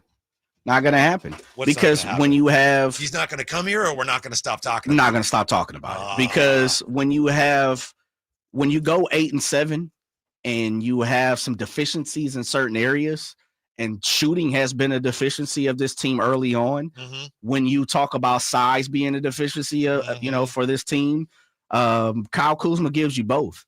Athleticism is something that he gives you. It looks a little different sometimes from a big fella, but Kuzma's athletic, And then the other thing too is we see this team, and I've been a proponent of this for the Sacramento Kings, and I think they're showing it a little more. DeMar's kind of helped that a little more, even though he's a little stoic in certain times. Domantas has kind of, bucked his chest a few times. We've seen De'Aaron even get fiery over the last week and a half or so. To me, Kuzma's one of them dudes. He walks around with almost like arrogance. He's the type of cat. He comes in an arena, he feels like he's Michael Jordan, and you can't tell him anything different. Right. I think the Kings need some of that. I think they need some of that entertainment. I think they need some of that sauce. They need some of that fill in their backpack. I think Kyle Kuzma has a reputation as a shooter that is not deserved. Ooh, you about to tell me some numbers? I'll keep it short. So far this year, his 3-point percentage is 292. Yeah. And I already got 6 guys doing 30%. Yeah. I got a lot of guys who are right there. But he plays for the Wizards. He takes a lot of shots a game, too. Yeah, but he's on a terrible team. It's kind of one of those arguments where and this is what you're going to get from me, Whitey, all year. So you might as well go ahead and buck up with the Kuzma thing. He plays for a team that's not even trying. Are you pro Kuzma? No. Okay. I'm all right. I'm pro either John way. Collins. Yeah, I think Collins would help this team because he is a big body, and I think he covers both of the things the Kings need, which is he's gonna rebound, he can shoot it at a decent clip, and he's athletic. And the other thing is I think he has more bravado than a lot of people give him, and I think it's almost kind of people see it as a negative with John Collins in the form of like, you think you're better, and same thing with Kuzma, than you really are, and your statistics kind of don't show that sometime. And I just argue, man, these dudes have been on some terrible ass teams, man. Like, who is happy? And I get it. People want to say, oh, dude, you're making millions and all that. I got it. Cool. But you continuously go to work, and it's a no-win situation for your squad. Yeah. Right? And so I think he's the type of, both of those guys for me, if you get them into a better environment, and it sounds crazy to say the Kings are a better environment at this point, but they are. They're stable. Mike Brown has changed the way they're looked at. They're stable in the form that if you bring a John Collins, a Kyle Kuzma to Sacramento, I'm hopeful that they would be in a better headspace. John Collins might be a good fit here. Yeah. Even Jerry Reynolds has said, the legend. He said, maybe somebody like John Collins. I'd rather have him come here than nobody. Yep. My honest opinion at this point is if John Collins is the answer, you're asking the wrong question. True. Or maybe I'm wrong. True. But I think one thing we can agree on, I hope, is that the Kings probably should do something. Yes. You look at this roster, and there's a lot of talent there, and right now it's underperforming here and there. But I don't want to see the Kings do nothing again and then have other teams, somebody else, be like Dallas was last year, where they're making all these moves. And some of them were risky, but most of them worked out and they went to the finals. It looks like the Nets are going to have a handful of guys available. And not that it is something you can really take to the bank when you read this or that, but I've read that the Lakers have interest in Cam Johnson. Yeah. Maybe that's doesn't even need to be written. Maybe we know that. But if somebody like the Lakers are already ahead of you, if they go out and get somebody like that, you have to do something. And I'm sure Monty knows that and looks at the roster and says, wow, we're kind of on the small side. But your options are limited, but I think they have to do something if they're going to get anywhere near where they want to get to. If, the trade deadline comes and goes and it just wasn't there for us, I don't think it's going to be a very memorable season. No. Well, there's a couple things that you've talked about. That's kind of a fruit salad. Mm-hmm. I agree with you. No. They have to. No cantaloupe, no honeydew. Thank you. I agree with you that they have to do something. And if we go back to the time period that I said by the end of the season. You got trade deadline, end of the season. Right. And then you have to bust the move, right? Yes. For this team to move forward to a championship level. I'm no longer looking for playoff runs. I'm looking for championships. I know that's a long way away, but you got to have goals and aspirations for something. With that being said, I'm with you in the form of the way this team is constructed and the way they're playing right now. You might have to push that time period up a little more to before the trade deadline to get something fruitful in return to give you, some type of satisfaction of, okay, this team is heading into the right direction, but they're looking for something bigger. And to me, DeMar DeRozan was one of those first steps. Now, still to be completed, TBD, TBA, however you want to say it. Yeah, the Kings definitely have some things they need to work on. And I'll be the first person. I'm a little more constructive than a lot of people in Sacramento, and that's cool. I'll ride it out. You're the commissioner. If Monty McNair don't do anything, I'll be the first one come trade deadline to jump on the mic and be like, that's a poor job. I'm hoping we don't get to that point, but I do agree they have to do something. I do agree they need a big fella, a 3-and-D guy. I do agree that this team has to start to push forward towards bigger goals and expectations. That's where I'm coming from. I think they absolutely need more shooting. I do think there's still the chance. Paul said they shoot it all day, though. Yeah, well, they shoot it, but it doesn't go in. But I still think there's a chance that you get improvement there in-house enough where you don't necessarily have to go out and get a shooter. But it would help. Someone like Cam Johnson would really be a good yeah, it'd be a baller, I think. And I know salary-wise, that gets a little tricky. Who cares? But you know what, Whitey? This the tough part. Well, but what I'm saying is, pardon me, but I'm saying if you got to give up a bunch of guys to get a guy, you almost get to the point where, well, are we even getting better? We're getting a good guy, but we're giving up important pieces too. Right. So it's very tricky now. Well, that's a good point. That's a great point, actually. And I think you poked holes on where I was getting ready to go. But yeah. I'm sorry. No. That's your job. Your job is to do that. The salary cap is the salary cap. One of the things that I want to see him spend money. Man, but bust it open. That's what I'm with it. Like, I'm not Vivek. I'm not the minority owners. I'm not Monty McNair. I'm not getting paid. I'm not Wes. I'm not Paul Johnson. I'm not in the G1C to go about, cutting checks, figuring out salary caps and all that. That's what they get paid for. Too many times for me, fans get into that whole situation, capologists and all that. By all means, do that. I'm looking to win.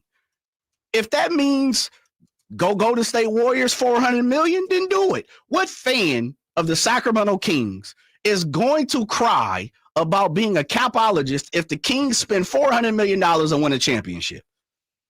I don't think anybody would complain. Right. And so we get that too much where you got Kings fans who they want to be armchair GMs and all. Man, I don't care. It ain't my money.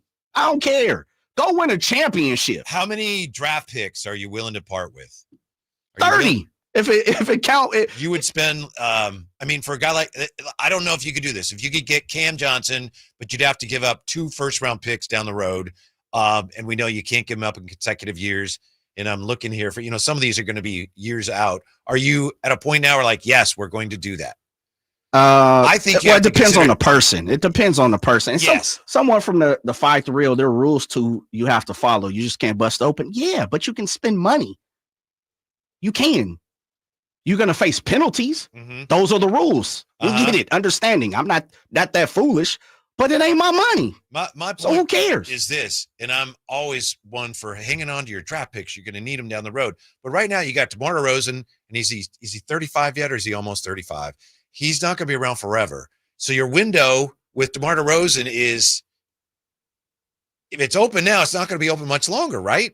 Yeah. So you have to. This is the time to make that aggressive move. I'm with you, man. We got too many capologists who worried about the cap, man. You dudes from the 530 916, man. Y'all must be. We got Bobby Marks. Man, I'm telling you, man. We got John Hollingers, Bobby Marks, Eric Pinkus's.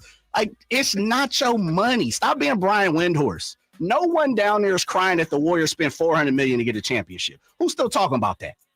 Yeah, it's not really. Yeah, who cares? Who cares, right. Man? And if they're true Kings fans, if they went and spent $400 million and the Kings brought a championship and we were walking down the street at a parade, they wouldn't care either. So push that to the side. Now, that's not using common sense. I get it. If that's what you want to say, cool. But we got to stop getting like too many times fans being that Bobby Marks stuff. Y'all not them. And if you are, then jump on the show. Let's talk about it. We ain't running from no conversation here. I have a hunch that we're going to be talking about this more in the weeks and months to come. Thanks for being with us. Thank you, Jay. Drape's back with us tomorrow. Stick around for Thursday Night Football. Browns and Steelers? Next, Sactown Sports. When it's all on the line, you need a big-time closer. That's especially true when it comes to your garage door. That's why I proudly